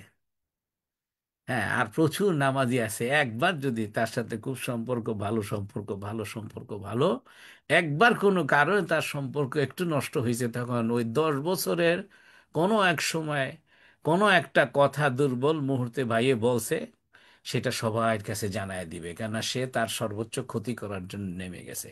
এটা একটা মুনাফেকির লক্ষণ। আর মুনাফেকের অবস্থান কোথায়? আল্লাহ রাব্বুল আলামিন বলতেছেন যে এটা শয়তানেরও নিচে, ইন্নাল মুনাফিকিনা ফি দারকিল আসফালি মিনান নার। নিশ্চয়ই মুনাফিকের অবস্থান হচ্ছে জাহান্নামের সর্বনিম্ন স্তরে। তো জাহান্নামের ভিতরে শয়তান, যদি শয়তান তো জাহান্নামেই থাকবে, তার অবস্থান তো জাহান্নামেই হবে। তাইলে তা সর্বনিম্ন স্তরে যদি মুনাফেক হয়, নিশ্চয়ই শয়তান তার উপরে। তার মানে এটা শয়তানের চাইতেও নিকৃষ্ট হবে মুনাফেক। হ্যাঁ? তো এই মুনাফিকের দের, এই মুনাফিকুনের উপরে সূরা মুনাফিকুন আসছে আপনার, না? আপনার যে 63 নম্বর সূরা, ওইখানে আল্লাহ রাব্বুল আলামিন বলতেছেন যে ইয়া আইয়ুহাল্লাযীনা আমানু লা তুলহিকুম আমওয়ালুকুম ওয়ালা আওলাদুকুম আন যিকরিল্লাহ ওয়া মান ইয়াফআল যালিকা ফাউলাইকা হুমুল খাসিরুন। যে তোমার ধন সম্পদ এবং তোমার সন্তান সন্ততি, এই দুটা জিনিসই কিন্তু আপনাকে আটকে রাখবে। নামাজের টাইমে নামাজ চলে যাবে, তারপরে এই একটু পরে যাচ্ছি, একটু পরে যাচ্ছি, একটু পরে যাচ্ছি, আমার ছেলেটার এই জিনিসটা একটু নিয়ে আসি, মেয়েটার ওই জিনিসটা একটু নিয়ে আসি, হ্যাঁ, আপনার এই আপনার বা কি বলে, আমার সম্পত্তির ব্যবসার একটা জিনিস আর একটু রয়ে গেছে। এই জন্য আল্লাহ রাব্বুল আলামিন কি করছেন, আনজিক্রিল্লাহ, যে আল্লাহর স্মরণ, এটা আসলে প্রথমত হচ্ছে এটা নামাজ। আর বাকি হচ্ছে নামাজের পরে অন্য অন্য যত আল্লাহর প্রত্যেকটা কাজে, জীবনের প্রত্যেকটা কাজে আল্লাহকে স্মরণ করার বিষয়ও আছে। কিন্তু সর্বপ্রথম সর্বোচ্চ সর্বোত্তম জিকির হচ্ছে সালাত। সেটার দলিল কি, এই একটু পরে আমি দিচ্ছি ইনশাআল্লাহ। এখন সেটা হচ্ছে যে কি, ওই যে ইন্না সালাতা তানহা আনিল ফাহশাই ওয়াল মুনকার ওয়ালা যিকরুল্লাহি আকবার। আবার জিকির যে নামাজ, এটার দলিল কি? আচ্ছা, এই এখন যে আপনাদের সামনে তো আয়াত তেলাওয়াত করলে অর্থটাও তো বলা দরকার না? নিশ্চয়ই নামাজ ফায়েশা এবং গুনার কাজ, মুনকারের কাজ থেকে তার নামাজিকে বিরত রাখবে। যা, যেই নামাজি নামাজ পড়া সত্ত্বেও আপনার কি ফাহেসা কাজ, অশ্লীল কাজ থেকে বিরত হইল না এবং গুনার কাজ থেকে বিরত হইল না, সে আসলে নামাজি নয়। সে অন্য কোনো কারণে নামাজ পড়ছে, হয়তো বা অভ্যাসবশত পড়ছে, অথবা তার কাউকে দেখানোর জন্য, রিয়া করার জন্য পড়ছে, কিংবা আপনার কি বলে, যদি বাবা মায়ের জন্য মানে কি বলে, ফোর্স করে তাকে পড়াচ্ছে কোনো একটা কিছু, কিন্তু সে আসলে সত্যিকারের নামাজি নয়। এবং ওই জায়গায় আল্লাহ বলতেছেন ওয়ালা জিক্রুল্লাহি আকবার, নিশ্চয় আল্লাহর জিকিরই সর্বশ্রেষ্ঠ। হ্যাঁ, তো এই হ্যাঁ, তো এখন এই আল্লাহর জিকির সর্বশ্রেষ্ঠ মানে হচ্ছে নামাজের সাথে কানেক্ট করে বলছেন যে এটা জিকিরের মধ্যে নামাজ হচ্ছে সর্বশ্রেষ্ঠ জিকির। এই যে লোকেরা যে জিকির খুঁজতে থাকে, জিকির আপনার মনে করেন যে আল্লাহ আল্লাহ আল্লাহ আল্লাহ হু হু হু হু করে যে ইয়ে করে, এগুলো সব হারাম, নাজায়েজ, বেদাত। হ্যাঁ, আজকে এটা আলোচনা করার সুযোগ নাই এখন। হ্যাঁ, তো এখন এইটা আরেকটু ক্লিয়ার হবে কোথায়, যে এই যে জিকিরটা যে নামাজ, সেটা আপনার পেয়ে যাব সূরা জুমার 9 নম্বর আয়াতে। আল্লাহ বলতেছেন ইয়া আইয়ুহাল্লাযীনা আমানু ইযা নুদিয়া লিস-সালাতি মিন ইয়াউমিল জুমআতি ফাসআউ ইলা যিকরিল্লাহ। ও ঈমানদাররা, ঈমানের দাবিদাররা, যখনই নামাজের আজান, জুমার নামাজের আজান পড়বে, এটা সূরা জুমা তো, ওই জুমার উপরে আলোচনা। সু- হ্যাঁ, কি যখন জুমার নামাজ এর আজান পড়বে, ফাসআউ ইলা যিকরিল্লাহ, সাই করতে থাকো, সর্বোচ্চ চেষ্টার মধ্যে মাধ্যমে আল্লাহর জিকিরের দিকে ধাবিত হইতে থাকো। মানে কি, ওই জুমার নামাজের দিকে ধাবিত হইতে থাকো, মসজিদের দিকে ধাবিত হইতে থাকো। হ্যাঁ, যে ইলা জিক্রিল্লাহ, তাহলে এটা বোঝা গেল যে আল্লাহর জিকির মানে সর্বপ্রথম হচ্ছে এটা নামাজ, সর্বোত্তম জিকির হচ্ছে নামাজ। তো এই জন্য আল্লাহ যখন বলতেছেন যে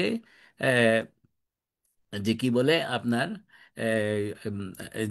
যে লা তুলহিকুম আমওয়ালুকুম ওয়ালা আওলাদুকুম আন যিকরিল্লাহ, এটার মধ্যে সর্বপ্রথম হচ্ছে নামাজ। তোমার আওলাদ এবং তোমার সহায় সম্পত্তি, তোমার ব্যবসা বাণিজ্য, এগুলোর জন্য তোমার আল্লাহর জিকির থেকে তোমাকে গাফেল করে না রাখে।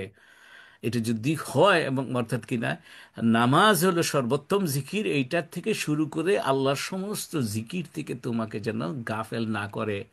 যদি করে, তোমার আওলাদ এবং তোমার সহায় সম্পত্তি, তোমার ব্যবসা বাণিজ্য, এগুলার কারণে তোমার যদি নামাজের থেকে তুমি গাফেল হও এবং আল্লাহর অন্য অন্য জিকিরের থেকে তুমি যদি গাফেল হও, তাহলে তুমি কিন্তু খাসিরিনদের মধ্যে অন্তর্ভুক্ত। ওমাইয়া ফাল যালিকা ফাউলাইকা হুমুল খাসিরুন। হ্যাঁ, সেটা হচ্ছে যে যারা এই কারণে গাফেল হয়, সন্তান সন্ততি এবং এ, আপনার কি যে সহায় সম্পত্তির কারণে যদি সে গাফেল হয়, সে ক্ষতিগ্রস্তদের মধ্যে অন্তর্ভুক্ত। তো আল্লাহ রাব্বুল আলামিন এটা থেকে আমাদের মুক্ত করুন। আচ্ছা, এখন এরপরে যেটা আমি কাদ আফলাহ মান যাক্কাহা যেটা বললামই, তো ভেরি ভেরি ইন্টারেস্টিং আর কি। আমার কাছে এটা দারুণ লাগে যে মানে নামাজ পড়া না পড়ার সাথে, আবার নামাজ পড়লো পড়লো আপনার কিন্তু ঠিক মতো পড়লো না, এটা কিন্তু মোমেন মুনাফিক এর মধ্যে পার্থক্যের বোঝা যায়। মোমেন কাফেরের তো বিষয় তো আছেই, তার মধ্যে এইটা রয়ে গেল। আচ্ছা, ঠিক আছে। এখন আসুন আমি পানিশমেন্টের বিষয়টা একটু পরে বলি। এটার কনসিকুয়েন্সগুলা, এটা কোরআন হাদিসের আলোকে কিছু আলোচনা করবো ইনশাল্লাহ, কিন্তু আমি একটু আপনাদেরকে অন্তত আজকে দুই তিনটা উপকারিতা, দুনিয়াবি উপকারিতার কথা একটু বলে দেই, যেটা কিনা সন্তানের জন্য খুব আকর্ষণীয় হতে পারে। আচ্ছা, এখানে 10টা বলেছিলাম। যে বাবা, তুমি কি শান্তি খুঁজতে চাও?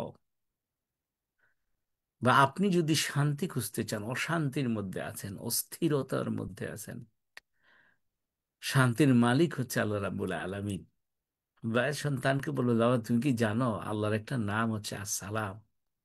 আল্লাহুম্মা আনতাস সালাম ওয়া মিনকাস সালাম তাবারাকতা ইয়া যাল জালালি ওয়াল ইকরাম। আমরা দোয়া পড়ি আপনার প্রতি নামাজের পরে, সালাম ফেরানোর পরে, আল্লাহ তুমি সালাম, তোমার থেকেই সালাম, তুমি শান্তি এবং শান্তির মালিক তুমি, শান্তি আসবে তোমার কাছে। যেই রব নিজে হচ্ছে শান্তির উৎপত্তি, শান্তির সোর্স, সেই রবের কাছে আমি যখন মাথাটা নোয়ায় দিব, ওখান থেকে ডাইরেক্ট কানেকশন, পাওয়ার হাউস, আমার কাছে মাথায় শান্তি আসবে, শরীরের ভিতরে, অন্তরের ভিতরে আমার শান্তি আসবে। ব্রেইনের নিউরনগুলো আপনার, আমি কি জানি, আমি তো ডাক্তার নই, সবসময় মনে থাকে না, এটা কত মিলিয়নস অফ নাকি কানেকশনস আছে আমাদের ব্রেইনের ভিতরে। হ্যাঁ, মানে নার্ভগুলা মানে এত চিকন, মানে এটা কি বলবো। এ, আমি মাঝে মাঝে চিন্তা করি যে এত অ্যামেজড হয়ে যায় যে এইটার, ওখানে এই সূক্ষ্মাতি সূক্ষ্ম একটা কিছু এদিক সেদিক হইলে কিন্তু ব্রেন স্ট্রোক হয়। সুবহান আল্লাহ, আমরা কিভাবে সুন্দর বেঁচে আছি, কিছুই হইতেছে না। আলহামদুলিল্লাহ, এই মিলিয়ন কানেকশনস আল্লাহ ঠিক রাখতেছে। এই যে এটারে যদি মনে করেন যে আপনার যদি অসম্ভব মাথা ব্যথা করে নামাজ পড়বেন, নামাজটা কিন্তু খুশু খুজুর সাথে যদি পড়েন, দেখবেন যে না, আস্তে আপনার সেই অশান্তিটা দূর হয়ে যাবে। তো ছেলেকে বলবেন যে কি, বাবা তুমি একটু দেখো তো, এইভাবে মনোযোগ দিয়ে একদিন নামাজ পড়ে দেখো তোমার এরকম শান্তি আসে কিনা। হ্যাঁ, যে প্রত্যেকটা নিউরন যার যার জায়গাতে জায়গা মতো স্থির হয়ে যাবে, কানেকশন গুলা অনেক শার্পেন হবে। তখন শুধু শান্তি আসবে না, আপনার চিন্তা শক্তি আরো উন্নত হবে, আপনার ক্রিয়েটিভিটি বেড়ে যাবে, আপনার প্রোডাক্টিভিটি বেশি বেশি হবে। সুবহানাল্লাহ হামদি, আপনি যদি ওইভাবে নামাজ পড়তে পারেন। হ্যাঁ। আচ্ছা, একটু মিউট করে দেন যারা নতুন জয়েন করেছেন বা।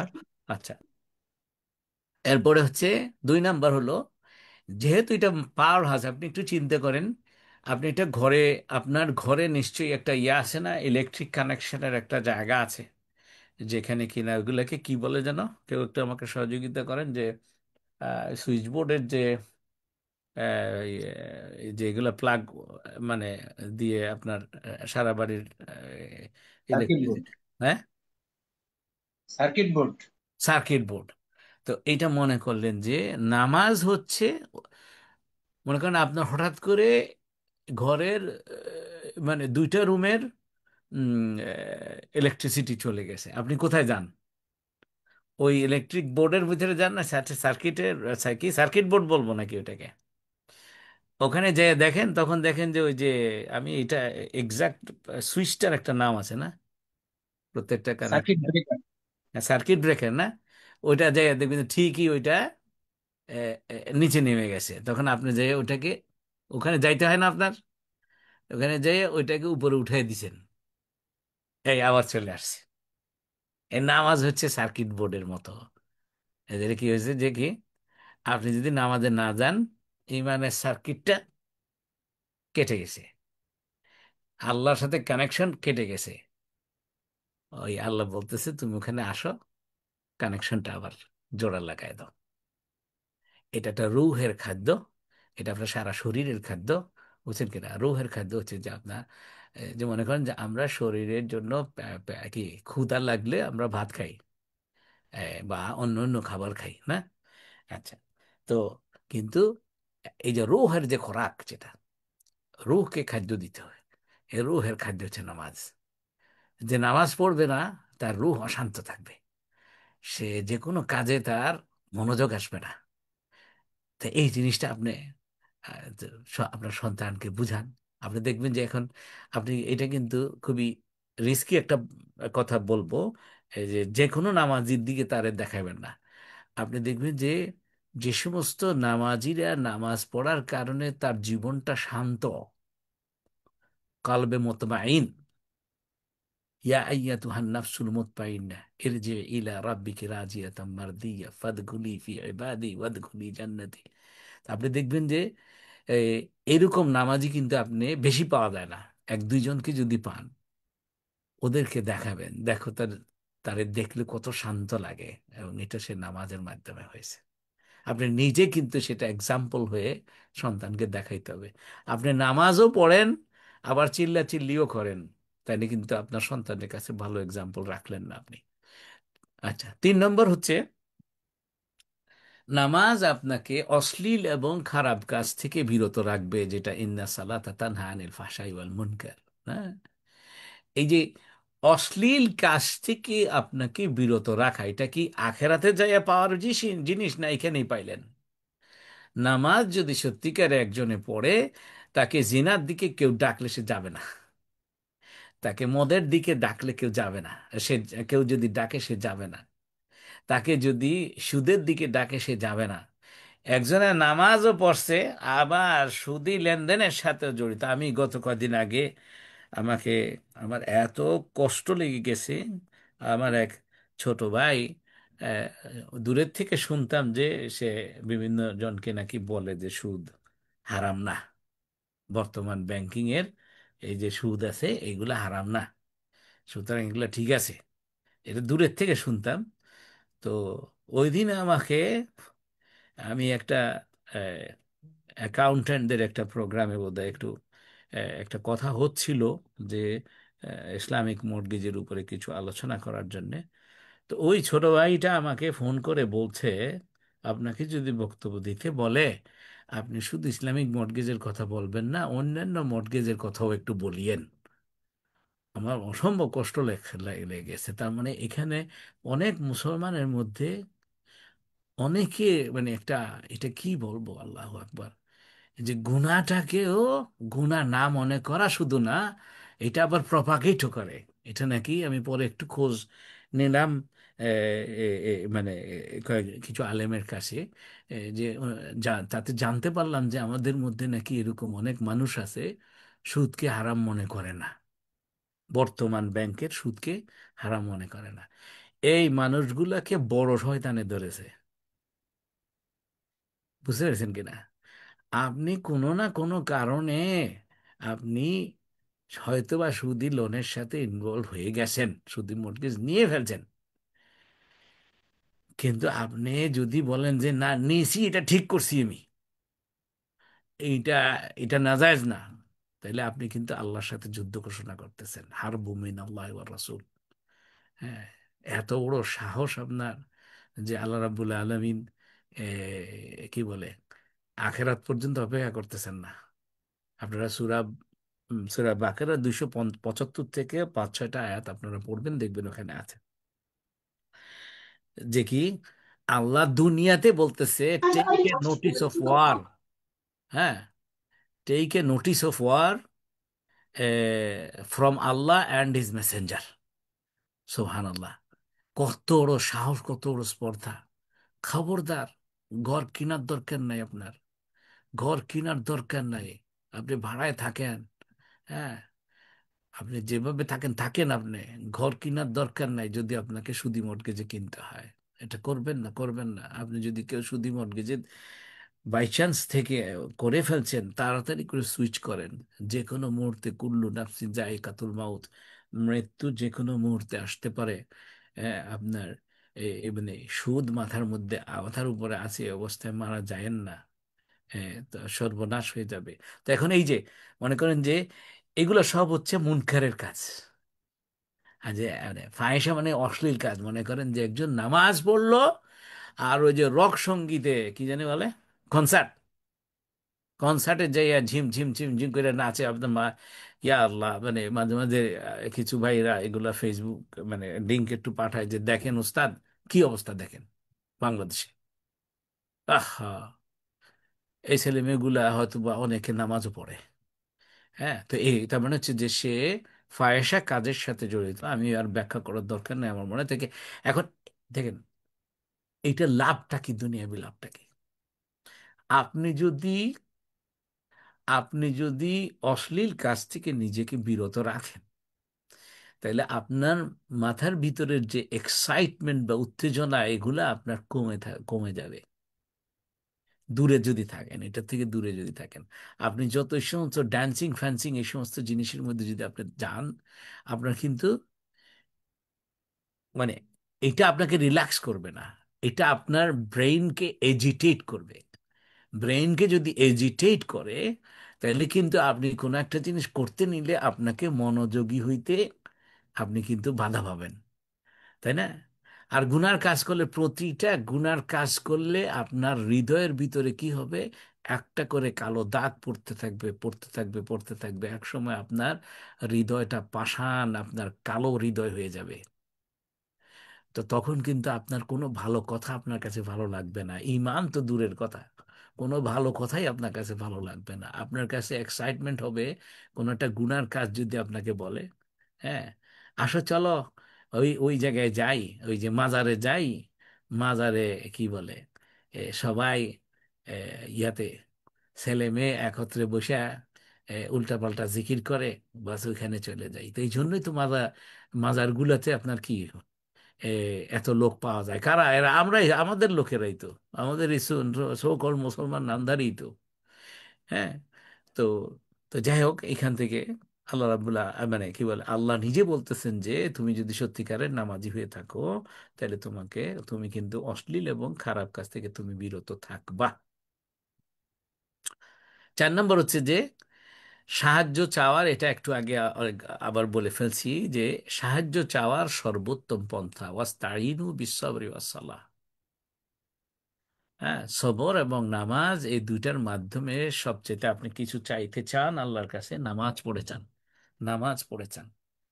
আর একটা আছে যে আপনার সদকা করে, আপনি কি করবেন নামাজটা পড়ার আগে, যেমন মনে করেন যে জুমার নামাজের আগ দিয়ে আপনি কিছু সদকা করবেন। আজকাল তো এমন অবস্থা হয়েছে যে আমি বিভিন্ন ভাই বোনদেরকে যখন জিজ্ঞেস করি, বলি যে আপনি কি ভালো দান করেন, একেবারে হলফ করে বলে যে ভাই ওস্তাদ আমি অনেক দান করি। পরে যে খোঁজ পাইয়ে দেখা যায় কি, যে কি আপনি কি আপনার ইনকামের 2% দান করেন মাসে? হ্যাঁ, হিসাব করে দেখে 2% হয় না। তাহলে শুনে রাখেন, ইহুদিরা তাদের ইনকামের 10% দান করে তারা ইসরায়েল প্রজেক্টের জন্য। মায়ের আমরা খাবো না কেন? আপনি কি আপনার ইনকামের, আপনি যদি 1 লাখ টাকা ইনকাম করেন, আপনি কি মাসে 10,000 টাকা আল্লাহর পথে দান করেন? আপনি যদি ইহুদিদের স্ট্যান্ডার্ডেও যান, আপনি 1 লাখ টাকায় 10,000 টাকা দেওয়ার কথা, 4,000 পাউন্ডে 400 পাউন্ড দেওয়ার কথা প্রতি মাসে। অ্যাভারেজে আপনি কি 400 পাউন্ড দেন? 2,000 হলে 200 পাউন্ড আপনার। হ্যাঁ। তো এই দুইটা জিনিস, একটা হচ্ছে দান করবেন, নামাজ পড়বেন, সবরের মাধ্যমে আল্লাহর কাছে চাইবেন, আল্লাহ আপনাকে দিবে দিবে দিবে ইনশাআল্লাহ। আচ্ছা, এই সাহায্য চাওয়ার এটা কেন? এই যে ইয়াকা না'বুদু ওয়া ইয়াকা নাস্তাঈন, একমাত্র তোমার ইবাদত করি, একমাত্র তোমারই সাহায্য চাই, এটা কইয়া শেষে যাই আপনার কি যে ওই নেতা বা নেত্রীর কাছে যাইয়া চাওয়া শুরু করে দেয় না? আপনি আমার মা বাপ, উপরে আল্লাহ, আপনি নিচে আপনি, এগুলো সব শিরকি কথা। হ্যাঁ, আল্লাহ একবার। তো এখন বলছে যে আখেরাতমুখী কনসিকুয়েন্সটা কি? আপনি যে আল্লাহর কাছে চাইলেন, ওয়া ইয়াকা নাস্তাঈন, আল্লাহ ছাড়া আর কারো কাছে চাইলেন না, এটার কনসিকুয়েন্সটা হচ্ছে যে নামাজের দ্বারাই যদি চান তাহলে আরো বেশি এটার ইম্প্যাক্ট। সেটা হচ্ছে যে আপনি আল্লাহর কাছে আপনি কি দিচ্ছেন? প্রমাণ দিতেছেন যে আল্লাহকে আপনি মেনে নিয়েছেন, আল্লাহর দাসত্বকে আপনি মেনে নিয়েছেন, আল্লাহর রুবুবিয়াতকে আপনি মেনে নিয়েছেন, আল্লাহর উলুহিয়াতকে আপনি মেনে নিয়েছেন, আল্লাহর খলুকিয়াতকে আপনি মেনে নিয়েছেন। ইনিল হুকমু ইল্লা লিল্লাহ, যে আল্লাহ ছাড়া আর কেউ হুকুম দিতে পারবে না।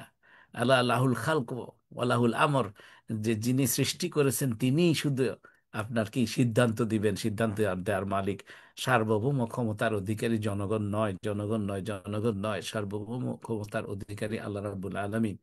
যে বা যারা বলে, বিশ্বাস করে, কাজ করে এটার উপরে যে সার্বভৌম ক্ষমতার অধিকারী জনগণ, তারা শিরিক করছে, শিরিক করছে, শিরিক করছে। আল্লাহ আমাদের এটা থেকে মুক্ত রাখুক আমাদেরকে। আর এটা হচ্ছে আখেরাতমুখী, যে আপনি সারেন্ডার করতেছেন সেটার প্রমাণ। আপনি যখন নামাজে দাঁড়াচ্ছেন আর বলতেছেন ইয়াকা না'বুদু ওয়া ইয়াকা নাস্তাইন, আল্লাহ তখন এভিডেন্স পাইলো যে হ্যাঁ, সত্যিই আমার বান্দা আমাকে মেনে নিয়েছে, আমাকে সবকিছুর দাতা হিসেবে মেনে নিয়েছে, রিজিক দাতা হিসেবে মেনে নিয়েছে, জীবন দাতা হিসেবে মেনে নিয়েছে আমাকে, হ্যাঁ, হুকুম দাতা হিসেবে আমাকে মেনে নিয়েছে। সেজন্য মানে রেজাল্টটা আপনার কি? আপনার আখেরাতে আপনি এটার জন্য জান্নাত পেয়েছেন, জান্নাতুল ফেরদাউস। শুধু জান্নাত না, জান্নাতুল ফেরদাউস, উলাইকা হুমুল ওয়ারিসুন আল্লাযিনা ইয়ারিসুনাল ফিরদাউস হুম ফিহা খালিদুন। এবং সেখানে তারা আজীবন থাকতে থাকবে, অনন্ত জীবন থাকতে থাকবে, ফর ইটার্নিটি। একবার ঢুকলে জান্নাতের কিন্তু ওয়ান ওয়ে টিকিট। জান্নাতে কেউ যদি একবার ঢুকতে পারি আমরা, কোনো ফেরত বাইর হওয়ার কোনো হ্যাঁ, আর আর রাস্তা আল্লাহ রাব্বুল আলামিন রাখে নাই। এই জন্য কোনো ভাবে যেন আমরা জান্নাতে ঢুকে যেতে পারি, আল্লাহ যেন তৌফিক দান করেন, এবং ফের জান্নাতুল ফেরদাউসে যেন ঢুকতে পারি। আচ্ছা, দুনিয়ার কল্যাণ কি? আপনি যদি আল্লাহর কাছে চাইতে কি চাচ্ছেন? কিছু একটা তো চাইবেন আপনি। আপনার রিজিক চাইলে আল্লাহ রিজিকে বরকত দিবে, আপনার কাজে বরকত চাইলে কাজে বরকত দিবে। ইভেন এমন হয়েছে আমার, এরকম ঘটনা, এই যে এবার দেশে গেলাম, এরকম এক ঘটনা হয়েছে। মনে মনে একজন খুব উঁচু দরজার অথরিটির লোককে খুঁজতেছিলাম, একেবারে সামনে, হঠাৎ করে সামনে এসে দাঁড়িয়ে গেছে। "এই ইমরান তুমি?" হ্যাঁ, আমি আশ্চর্য হয়ে গেছি যে তাকে আমি যদি খোঁজ করতে যাইতাম, ফোন টোন করে টোরে, আমার মনে হয় যে 1 সপ্তাহ 2 সপ্তাহ লাগতো। সামনে এসে হাজির হয়ে গেছে। এরকম ঘটনা আপনি কিন্তু আপনার জীবনেও নিশ্চয়ই আছে, যে আপনার কাজের জন্য যাকে মনে মনে খুঁজছেন, দেখবেন যে হঠাৎ আল্লাহ তাকে আপনার সামনে এনে দাঁড় করিয়ে দিবে। আপনার জীবনটা পুরোপুরি গোছালো হয়ে যাবে। এগুলো হচ্ছে দুনিয়ার কল্যাণ। হ্যাঁ, তো এইটা কি সন্তানকে আপনি যদি বুঝান যে দেখো, তোমার কাছে সারাক্ষণ কেমন এলোমেলো থাকো দেখি, হ্যাঁ, পড়ালেখায় মনোযোগ যদি তোমার না আসে, তুমি গুছালো হইতে চাও, নামাজ পড়ো, আল্লাহর কাছে চাও, আল্লাহ আমাকে, তোমার মনের অশান্তি থাকলে বলবা আল্লাহুম্মা আনতাস সালাম ওয়া মিনকাস, কোথায়? ওই ইয়েতে পড়তে পারবে, সিজদাতে পড়তে পারবে, আপনার রুকুতে পড়তে পারবে। রাসূল সাল্লাল্লাহু আলাইহি ওয়াসাল্লাম অনেক দোয়া পড়তেন রুকু এবং সেজদাতে। হ্যাঁ, আচ্ছা, এরপর তুমি যদি তাহাজ্জুদ নামাজ পড়ো, তাহলে তোমার নিজের ভাষায়ও বলতে পারবা, নফল নামাজে নিজের ভাষায়ও সুবহান রাব্বিল আলা পড়ার পরে সেজদাতে নিজের ভাষায়ও বলতে পারো, আল্লাহ রে, আমার এই জায়গাটা একেবারে বেশি, অমুকে আমাকে একেবারে বেশি কষ্ট দিচ্ছে, আল্লাহ আপনার কি, আমার এই ঋণটা পরিশোধ করে দাও, আল্লাহ পরিশোধ করে দাও। এইভাবে করে কেঁদে দেন তাহাজ্জুদ নামাজে। কিন্তু তাহাজ্জুদ নামাজ যে পড়লো, 5 ওয়াক্ত নামাজ না পড়ে, তাইলে তার হবে না। আগে 5 ওয়াক্ত নামাজ ঠিক করতে হবে। আর 5 নম্বর, আজকে এই 5 নম্বরটা বলে শেষ করব। এখানে এই শেষের গুলা কবি আরো খুবই কি মানে গুরুত্বপূর্ণ এবং খুবই আকর্ষণীয় ইনশাআল্লাহ। 5 নম্বরটা বলি যে কাজে এবং পড়ালেখায় মনোযোগ বাড়বে। এটা কেন? আপনার ওই যে খুশু, মানে হচ্ছে যে আপনি যদি দেখেন আল্লাহ রাব্বুল আলামিন দয়া করে, এটা একটু মনোযোগ দিয়ে শুনবেন, এটা যদি আপনি বুঝতে পারেন, আল্লাহর প্রতি আপনার মায়া আরো বেড়ে যাবে, ভালোবাসা আরো বেড়ে যাবে। আহা, আমার রব, খেয়াল করবেন, আপনি নিজে নিজে নিজেরটা চিন্তা করতেছেন, করেন, আমি আমার হিসেবে বলি, আমার রব দয়া করে আমাকে নামাজ 5 ওয়াক্ত প্রতিদিন দিয়েছে, যাতে করে এই নামাজ পড়ার কারণে আখেরাতে তো জান্নাত হবেই, দুনিয়াতেও যেন আমার বিরাট তরক্কি হয়। একটা উসিলা করে আমাকে ফোকাসড, মনোযোগী ক্যারেক্টার বানাইতেছে। মনোযোগী, আমি যেই কাজ করব সেই কাজ খুব মনোযোগ দিয়ে করব। যেমন আমাকে আমার এক শিক্ষক শিখিয়েছেন, আমার সারা জীবন মনে থাকবে, এবং আমি আমার ছাত্রদেরকে এটা শিখাই, যে ভুলে যে আপনারা ভালো করে শুনবেন, খুবই শুনলে একটু প্রথমে মনে হবে যেন কেমন একটা কন্ট্রাডিক্টরি কথা, কনফিউজিং। ভুলে যাওয়াই মনে রাখার শ্রেষ্ঠ উপায়। কি আপনাদের কাছে কেমন লাগলো কথাটা? দু একজনে যদি বলেন আমাকে। একটু কনফিউজিং না? শুরুতে যখন আমি শুনেছিলাম যে ভুলে যাওয়াই মনে রাখার শ্রেষ্ঠ উপায়, এটা কি জিনিস? প্রথম প্রথম বুঝতাম না, পরে বুঝছি যে এটা ভুলে যা বলতে বোঝাচ্ছে। আমি যখন ফিজিক্স পড়ছি, ফিজিক্সের বই যখন পড়ছি, ধরেন আমি ওই ইন্টারমিডিয়েটে, তখন আমি এটা একসাথে তো আমাদের ফিজিক্সও ছিল, কেমিস্ট্রিও ছিল, ম্যাথসও ছিল। হ্যাঁ, হ্যাঁ। তো তো তো এখন ফিজিক্স যখন পড়ছি, তার আগে আমি কেমিস্ট্রি পড়ছিলাম। কেমিস্ট্রির যে এই যে কি বলে রিয়াকশন চেইন যে আছে, এই চেইনগুলো আমি একটু আগে পড়ছিলাম। ওইটা যদি আমার মাথার মধ্যে গিজ গিজ করতে থাকে, তাহলে ফিজিক্সের আমি কোনো চ্যাপ্টার যদি পড়তে নেই, সেটা কি মনোযোগ দিয়ে পড়তে পারবো? পারবো না। মানে যখন আমি ফিজিক্স পড়বো, তখন আমি কেমিস্ট্রি, ম্যাথমেটিক্স এগুলো সবগুলো ভুলে যেতে হবে ওই সময়টাতে। এইটাকে বলতেছে খুশু। ওই যে নামাজে ওইটা আল্লাহ প্র্যাকটিস করায়। মনে করেন যে ইভেন যে কোরআনে হেফজ করে যারা যারা, মনে করেন যে যেই পাতাটা হেফজ করতেছে, সে যদি অন্য পাতার আয়াতগুলো তার মাথার মধ্যে গিজগিজ করতে থাকে, এই পাতার আয়াত মুখস্থ সে করতে পারবে না। আল্লাহ মানুষকে এই ক্যাপাসিটিটা দিয়েছে যে যখন যেটা করতেছে সেটার প্রতি মনোযোগী হয়ে অন্য জিনিস সব ভুলে যায়। দেখেন তো আপনারা এটা এটা মেক সেন্স করছে কিনা? দু একজন একটু ইয়েস লেখেন তো দেখি, বা যদি এখন বোঝা গেছে কিনা। হ্যাঁ। এ, যে যে যে কি জিনিসটা এটা, যে মানে যখন আলী রাদিয়াল্লাহু আনহু নামাজে দাঁড়াইছে, তখন দুনিয়ার অন্য জিনিস ভুলে গেছে। তা এখন দুনিয়ার অন্য জিনিস যদি সে ভুলতে না পারে, তার খুশুটা হবে না। এখন আল্লাহ দয়া করে আমাদেরকে, আপনার সন্তানকে এটা বুঝাবেন যে বাবা, তোমাকে দয়া করে আল্লাহ রাব্বুল আলামিন এই ফর্মুলাটা দিয়েছেন, এই প্র্যাকটিসটা, এক্সারসাইজটা দিয়েছেন যে প্রতিদিন 5 বার তুমি এই রকম মনোযোগ দেওয়ার টেকনিকটাকে তুমি এক্সারসাইজ করবা। যে যখন আমি আল্লাহর ধ্যানে দাঁড়াইছি, আমি শুধু আল্লাহর সাথে আমি কথা বলবো। আমি বাবা মাকে ভুলে যাব, আমি বন্ধু বান্ধবকে ভুলে যাব, আমার স্কুল কলেজ ইউনিভার্সিটির পড়ালেখাকে ভুলে যাব।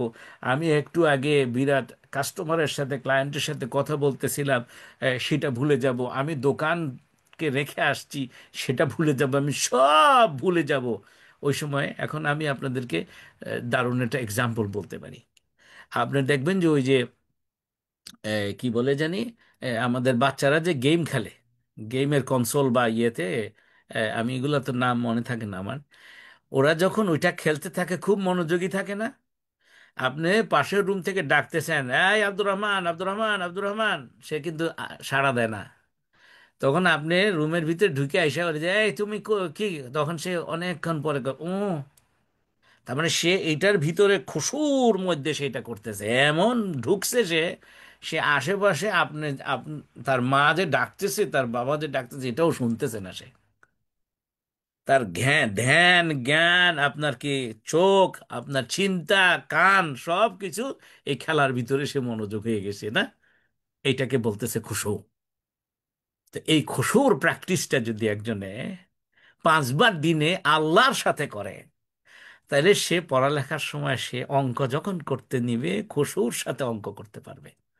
তখন সে অঙ্কটা ভালো করে বুঝবে। সে যখন ইংলিশ ল্যাঙ্গুয়েজ যখন পড়বে, তখন ল্যাঙ্গুয়েজটা সে খুশুর সাথে পড়বে। তখন সে কি, তার টিচার যদি বলে একটা পোয়েট্রি বানায় নিয়ে আসো, সে পোয়েট্রি বানায় নিয়ে আসতে পারবে, পোয়েম বানায় নিয়ে আসতে পারবে। একটা সুন্দর এসে লেখো একেবারে এইটার ভিতরে এমন খুশুর মধ্যে সে করবে, তার এসেটা সবচেয়ে বেস্ট হবে, রেজাল্ট সবচেয়ে ভালো হবে। ঠিক আছে না? আজকে শুধু একটাই বললাম, এই যে এই 10টার মধ্যে পঞ্চমটা হলো এই যে আমি যে আপনাদেরকে কিছু আকর্ষণীয় বলবো, যে সন্তানকে বলতেন যে দেখো, তোমার তোমার রব তোমাকে দয়া করে 5 বার এই প্র্যাকটিসটা করার একটা রাস্তা দিয়ে দিয়েছে, একটা প্ল্যাটফর্ম দিয়ে দিয়েছে। আখেরাতে তুমি জান্নাত পাবা, কিন্তু দুনিয়াতেও তুমি কি হবা? ফোকাসড হবা, অ্যাটেন্টিভ হবা। যেটা করবা তোমার অ্যাটেন্টিভ হওয়ার তোমার অভ্যাস গড়ে উঠবে। হ্যাঁ। তো আশা করি মনে করেন যে এর পরের গুলো আছে, আপনার টাইম ম্যানেজমেন্টের বিষয় আছে, তুমি ডিসিপ্লিনের বিষয় আছে। মানে এগুলা আমরা আগামী সপ্তাহে কমপ্লিট করবো আর কি ইনশাআল্লাহ। আল্লাহ রাব্বুল আলামিন আমাদেরকে তৌফিক দান করুন, যে আমাদের সন্তানদেরকে আমরা নিজেরা প্রথমে নামাজি যেন হতে পারি, এবং আমাদের সন্তানদেরকে যেন আমরা বুঝাইতে পারি, তারা যেন আপনার কি আওলাদে সালে হয়। ওয়াখিরু দাওয়ান আলহামদুলিল্লাহি রাব্বিল আলামিন। আসসালামু আলাইকুম ওয়া রাহমাতুল্লাহ। জি ভাই, জি। আমাদের কোনো প্রশ্ন যদি থাকে, এখানে বোধহয় শুরুতে কিছু লিখেছে কিনা। আহ, আচ্ছা, মাহবুবা বোন লিখেছেন যে স্যার মেইন পয়েন্টগুলো কি লিখে দেওয়া যাবে প্লিজ। আচ্ছা, দেখি আপনি যদি হোয়াটসঅ্যাপ গ্রুপে থাকেন, আমার আগামী সপ্তাহের সেশনটা শেষ হওয়ার পরে একটু বুলেট পয়েন্ট দিয়ে দেওয়া যাবে ইনশাল্লাহ। তানিয়া বোন দিয়েছেন, আচ্ছা, সেন্ট্রালি মিউট করে দিলে ঠিক আছে। এটা কথা, শব্দ কখনো শোনা যায় আবার কখনো শোনা যায় না, এটা খুবই দুঃখিত এটা যদি হয়ে থাকে। আর যদি কোনো প্রশ্ন থাকে, জেসমিন আক্তার বোন, স্যার আমার কিছু আত্মীয় আছে, এরা কথা দিয়ে মানুষকে এত বেশি আঘাত করে, এদের কথার আঘাতে তাদের প্রতি বদদোয়া চলে আসে, এতে আমার কি গুনাহ হবে? আহ, না, বদদোয়া দেওয়া দিলে তো গুনাহ হবে কেন? কিন্তু আপনার রাসূল সাল্লাল্লাহু আলাইহি ওয়াসাল্লাম বদদোয়া দিতে নিরুৎসাহিত করেছেন, নিষেধ করেছেন। আপনি যদি মাফ করে দিতে পারেন, সেটা আপনার মর্যাদা আল্লাহর কাছে আরো বৃদ্ধি পাবে। হ্যাঁ, আপনাকে আল্লাহ রাব্বুল আলামিন জান্নাতে আরো উঁচু দরজায় দিবেন ইনশাআল্লাহ। যদি আল্লাহ রসুল সাল্লাল্লাহু আলাইহি ওয়াসাল্লাম কেউ ইনসিস্ট করেছেন ফাফু আনহুম ওয়াস্তাগফির লাহুম, তুমি তাদেরকে, তোমার সঙ্গীদেরকে মাফ করে দাও এবং আমার কাছে তাদের জন্য মাফ চাও, যে তাদের এই দুর্বলতা যেন আল্লাহ দূর করে দেয়। হ্যাঁ, আর মনে থেকে হঠাৎ চলে আসলে আপনার এত টেনশনের কিছু নাই, সামনে না করা ভালো। জি, জান্নাতুল বোন, আপনি হাত তুলেছেন। আপনি এটাকে নিজে নিজে আনমিউট করা যায় না? আমি তো দিলাম তো মনে হয় ওভাবে, দেখি তো। ওরা যায় তো। যায় না? হ্যাঁ, জি, জান্নাতুল বোন বলুন। সালামু আলাইকুম স্যার। ওয়ালাইকুম সালাম রহমতুল্লাহ। স্যার আমি একটা কোয়েশ্চেন জানাচ্ছি, জি, দরকার ছিল জানার। বলুন যে বলুন। যে আপনি যে বললেন যে একটু আগে ক্লাসের মধ্যে বললেন যে এরকম অনেক সময় এরকম আমল দেয় যে এরকম এতবার বা বিসমিল্লাহ বিসমিল্লাহ বলা যাবে না, বা আল্লাহু আল্লাহু আল্লাহ করে জিকির করা হয়।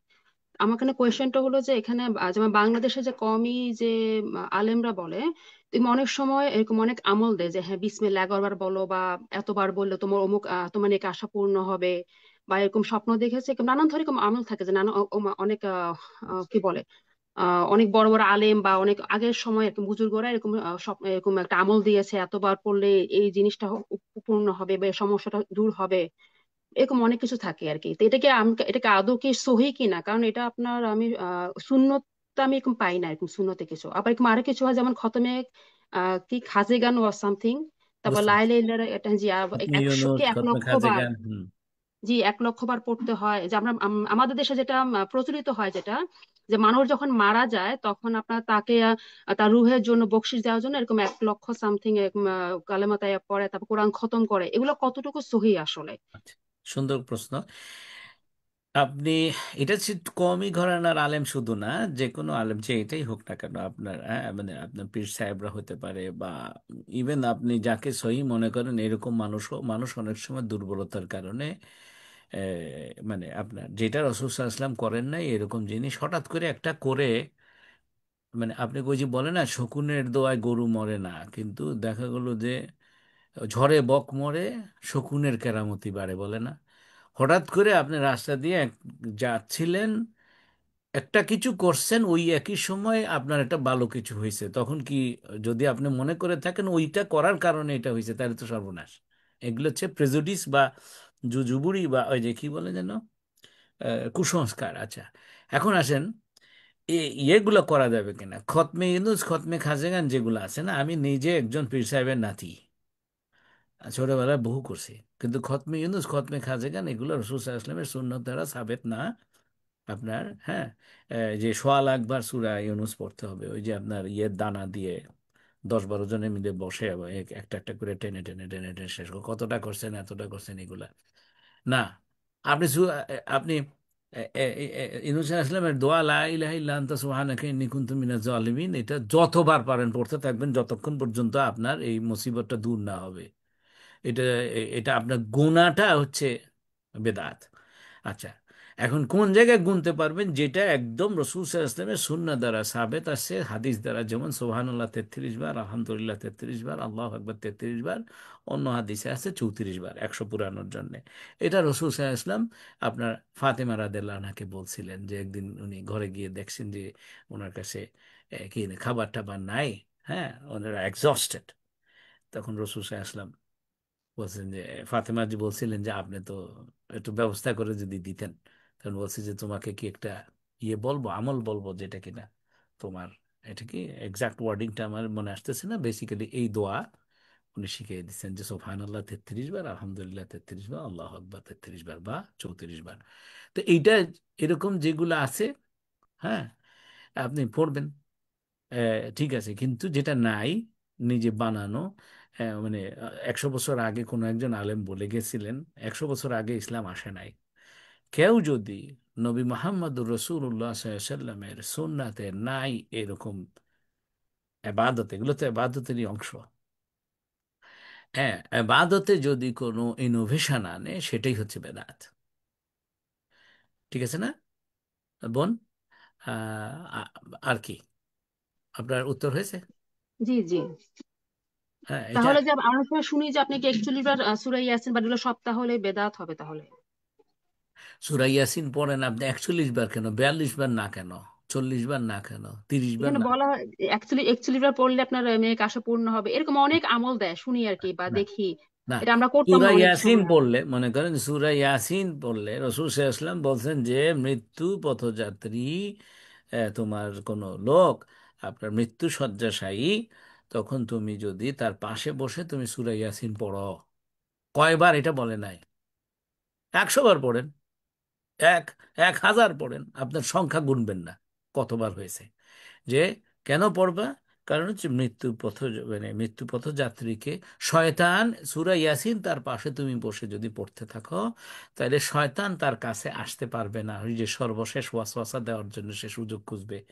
সে একবার আপনার কেউ মৃত্যুপথ যাত্রীর কাছে মানে আপনার একবার বাবার সুরতে আসে যে "এই দেখ, আমি কিন্তু কি মারা যাই, ওই পারের জিনিস আমি দেখে ফেলছি, এগুলা কিছু নাই", মানে কনফিউজ করার জন্য, ওয়াসওয়াসা দেওয়ার জন্য শয়তান অ্যাপিয়ার করে একবার মায়ের, মানে ওই মৃত্যু পথযাত্রীর যারা ভালোবাসার মানুষ সবাই সুরতে সে অ্যাপিয়ার করতে থাকে। তো ওইটা আসতে পারবে না যদি সূরা ইয়াসিন পড়তে থাকেন। ঠিক আছে না বোন? এটা কয়বার না, সূরা ইয়াসিন পড়তে থাকেন, তারপরে কি কালেমা পড়তে থাকেন, কয়বার না, বলছে যে কালেমা তালকিন করতে থাকেন, আপনি পড়তে থাকেন লা ইলাহা ইল্লাল্লাহ মুহাম্মাদুর রাসূলুল্লাহ আশহাদু সাল্লাল্লাহু আশহাদু লা ইলাহা ইল্লাল্লাহ ওয়াহদাহু লা শারীকা লাহু আশহাদু আন্না মুহাম্মাদান আবদুহু ওয়া রাসূলুহু। তাইলে আপনি পড়তে থাকলে ওই যে মৃত্যুর যন্ত্রণার কারণে সে ভুলে যাইতে পারে, একটু ব্যবলা হয়ে যেতে পারে। আপনি পড়তে থাকলে উনি যদি ইমানদার হন, তাহলে উনিও আপনার সাথে পড়বেন, এই অবস্থায় যদি মারা যান জান্নাতে চলে যাবেন, সুবহানাল্লাহ। তো এই যে এরকম অনেক আছে, কিন্তু যেগুলা নাই, স্পেসিফিক সংখ্যাই বেনে যে তসবিহ আছে না, এটা একটা বেদাতি জিনিস। আপনি আগুনের মানে আঙ্গুলের করে গুনবেন, রাসূল সাল্লাল্লাহু আলাইহি ওয়াসাল্লাম গুনছে, ঠিক আছে, কিন্তু তসবিহ দিয়ে মানে করা না। এগুলো আমরা সব অ্যাভয়েড করব। হ্যাঁ, এটা নিয়ে আবার ঝগড়া করব না, একজনে করলে করতে থাকবো, আমি করব না। ঠিক আছে না বোন? জি আচ্ছা। আর আচ্ছা, আরেকটা কোশ্চেন স্যার, একটা কোশ্চেন ছিল আমার, বলুন। যে এখন আমরা যতটুকু জানি যে মাযহাব হলো 4টা। তা হুম, আমরা বাংলাদেশিরা ম্যাক্সিমাম হলো হানাফি মাযহাবটা বেশি ফলো করি, অন্যান্য জায়গায় অন্য কিছু। আবার যেমন মিডল ইস্টে স্পেশালি আপনার সৌদিতে আপনার অন্য মাযহাবটা, শাফি মাযহাবটাকে ফলো করা হয়। জি জি। আবার বাংলাদেশে আবার আপনার সালাফি আছে, আহলে কিতাব আছে। এখন কেউ যদি আপনার মাদ্রাসাতে তার সন্তানদেরকে পড়াতে চায়, অথবা মিডল ইস্টে যদি কোনো কাউকে পড়াতে চায় মাদ্রাসায়, তাহলে আমি কাকে ফলো, কোথায় পড়াবো, কাকে ফলো করব? কারণ এখানে সবাই তো বলে আমি বেদাত মুক্ত, শিরক মুক্ত, আমাদের এটা অন্য মাহজাব, ওরা হানাফি বলো বা সালাফি, সবাই ওরা বেদাত করছে, মানে একজন একজনকে ব্লেম করছি আমরা সবাই। তাহলে এখন আমরা যারা আছে, আমরা আমাদের মতো যারা, আমরা ভালো হ্যাঁ, যারা জানি না, আমরা যারা জেনারেল লাইন থেকে আসছে, আমরা তাহলে আমাদের সন্তানকে কোথায়, তাহলে কোন মাদ্রাসাতে আমরা ওদেরকে ইনভলভ করাবো? যেখানে মিডিল ইস্ট হোক আর এখন সাউথ এশিয়ার দিকে হোক, তখন আমরা কাকে ফলো করবো এক্স্যাক্টলি? আচ্ছা আচ্ছা, এটা খুব সুন্দর প্রশ্ন। আপনি মনে করেন যে মাযহাব সবগুলো ঠিক আছে। হ্যাঁ, আমরা যেহেতু এখানে বাংলাদেশে যেহেতু হানাফি মাযহাবের আলেমরা বেশি, আমরা চেষ্টা করব হানাফি মাযহাব ফলো করতে। আপনার ওই আহলে কিতাবের বিষয়টা নাই, আহলে হাদিস আছে আর কি, সালাফি আহলে হাদিস না। আপনার আবার একটা খেয়াল রাখবেন, আহলুল কোরআন নামে একটা গ্রুপ তৈরি হয়েছে, এটা এটা কাফের এগুলা, আহলুল কোরআন। আহ, ওগুলাতে যাবেন না যারা হাদিস অস্বীকার করে আর কি। তো যেটা বলছিলাম যে সবচেয়ে ভালো পদ্ধতি, যেমন বাংলাদেশের জন্য হানাফি পালন করাটা আমাদের সাধারণ মুসলমানের জন্য নিরাপদ। কেন? আপনি যেদিকেই তাকাবেন হানাফি আলেম পাবেন। তাহলে মাসলা মাসাইলের জন্য আপনি কিন্তু তাদেরকে জিজ্ঞেস করতে পারবেন, ঠিক আছে না? সাধারণ মুসলমান হিসেবে কোরআন এবং হাদিসের সমস্ত কিছু জানতে পারার কথা নয়। তো সুতরাং নিজে নিজে এই যে মনে করেন যে কেউ যদি বলে আমি আহলে হাদিস, এই মানুষটা কিন্তু দাবি করতেছে যে তিনি অসম্ভব জ্ঞানী, মহাদ্দেশদের চাইতেও জ্ঞানী। বুঝতে পারছেন কিনা? আহলে হাদিস হওয়া এত সহজ না। আহলুল হাদিস, হাদিসের আহল মনে হচ্ছে যে হয়তোবা কয়েক হাজার হাদিস তার মুখস্থ আছে। কিন্তু আমাদের এখানে একটা সাধারণ মুসলমান এসে বলে আমি আহলে হাদিস, কোনো মাযহাব মানি না। কোনো মাযহাব মানাটাও বাধ্যতা না, আবার একেবারে এরকম করে ডিক্লেয়ার করা, এটার মধ্যেও কোনো আপনার কোনো বেনিফিট নাই, এবং এটা ক্ষতি। যে আপনি আমি যারা সাধারণ মুসলমান অল্প জানি, আমার কোনো ওস্তাদের দরকার। এই ওস্তাদ যদি, যেমন মনে করেন আমাদের ইংল্যান্ডে আমরা এক এক এলাকায় এক এক মাযহাবের মসজিদ আছে। তা আপনার কাছের মসজিদ, যে মসজিদে আপনি রেগুলার নামাজ পড়েন, ওইটা যদি ওই মসজিদের ইমাম যদি হ্যাপেন্স টু বি আলে হাদিস হয়, তাহলে ওটা ফলো করেন। কেন? আপনি হয়তোবা আশেপাশে হানাফি মাযহাবের কোনো আলেম যদি খুঁজে না পান, তখন কি করবেন? এই মাসলাটা জানতে পারবেন না। বুঝছেন তো বোন? মানে নিজেকে নিরাপদ রাখার দরকার, এবং এইটা নিয়ে তর্কাতর্কি না। আপনার কেন তর্কাতর্কি করতে হলে যে আপনি ভালো আলেম হইতে হবে। আন্দাজে মানে আমার হুজুরে বলছে, আমার হুজুরে বললে এটা এটা হবে না। মানে ওই হুজুরে যদি বিতর্ক করে ওটা ঠিক আছে। বুঝছেন তো বোন? জি জি, জি স্যার। হ্যাঁ, আচ্ছা ঠিক আছে। আচ্ছা, এখানে পারভিন বেগম ফেসবুক ইয়েতে লিখেছেন যে sir please add me in your WhatsApp group. বোন, আপনি আমার নাম্বারটা একটু লিখে নেন, +447961 422 183। ও না, একটু আজকে তো বোধহয় মোকাররম নাই। ও, তাহলে একটু হোয়াটসঅ্যাপ লিঙ্ক, গ্রুপের লিঙ্কটা দিয়ে দিতে বলতাম।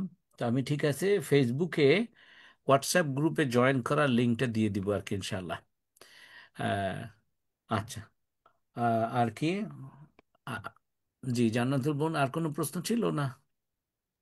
হাত জি স্যার, তোলো। আরেকটা কোয়েশ্চেন, আচ্ছা, যে আমরা শেষ নামাজের করতে ব্যাপারে, হবে, হ্যাঁ। আহ, জি বলো নামাজের বলো, ব্যাপারে, যে আমরা আমরা শেষ করবো। হাদিস থেকে এসেছে, আমাদের নবী বলেছে যে আমি যেভাবে নামাজ পড়ি সেভাবে আমাকে ফলো করো। তো এখন হানাফিরা বলে যে আপনার যে মহিলাদের নামাজ একটু ডিফারেন্ট, আমরা যারা হানাফি ফলো করি। আবার যদি আহলে হাদিস যদি ওরা বলে যে না, আমাদের নবী যেভাবে পড়ছে, মানে মহিলা পুরুষদের মধ্যে নামাজে কোনো ডিফারেন্স নাই। এখন আমি কি করবো সেই ক্ষেত্রে, যদি আমি হানাফি বা ফলো আপনি করি? যদি একটা ইবাদত, একটা আমল যদি আপনি কনফার্ম পুরা কোরআন হাদিস সবটা জানেন, তাহলে আপনি একদম হাদিস ফলো করেন। কিন্তু আপনার যদি মনে হয় যে এই বিষয়টাতে আমার আরো জানার বাকি আছে, বুঝছেন তো?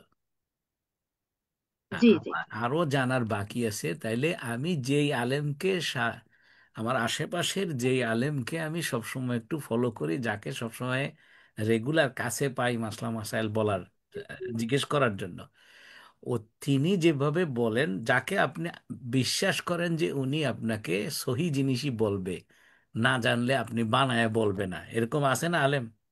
জি জি। এ- এরকম কিছু আলেমের সাথে সখ্যতা রাখবেন, যে ওনাদেরকে তখন ওনারটা অনুসরণ করেন, আপনি একটু বুঝে নেন যে কোন জায়গায় একটু ডিফারেন্স আছে, ঠিক আছে না? জি কিন্তু নিজের বুঝে যে আমি বুঝে ফেলছি না, আমি বুঝতে হইলে আমি পুরোটা জানতে হবে। বুঝা গেছে তো বোন?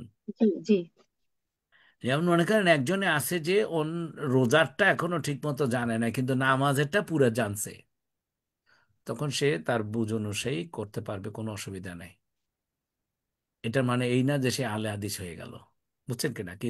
জি কিন্তু রোজারটা পুরোটা এখনো জানতে পারে নাই, তার রোজারটা আপনার তার পাশের আলেমকে জিজ্ঞেস করে করে আপনার এটা পালন করা, সেটা হচ্ছে নিরাপদ। কেন at the end of the day আমি নিজেকে নিরাপদ রাখতে হবে, ইমানের ব্যাপারে নিরাপদ রাখতে হবে, বেদাতের থেকে মুক্ত থাকতে হবে, নিরাপদ রাখতে হবে, ঠিক আছে না ইনশাল্লাহ?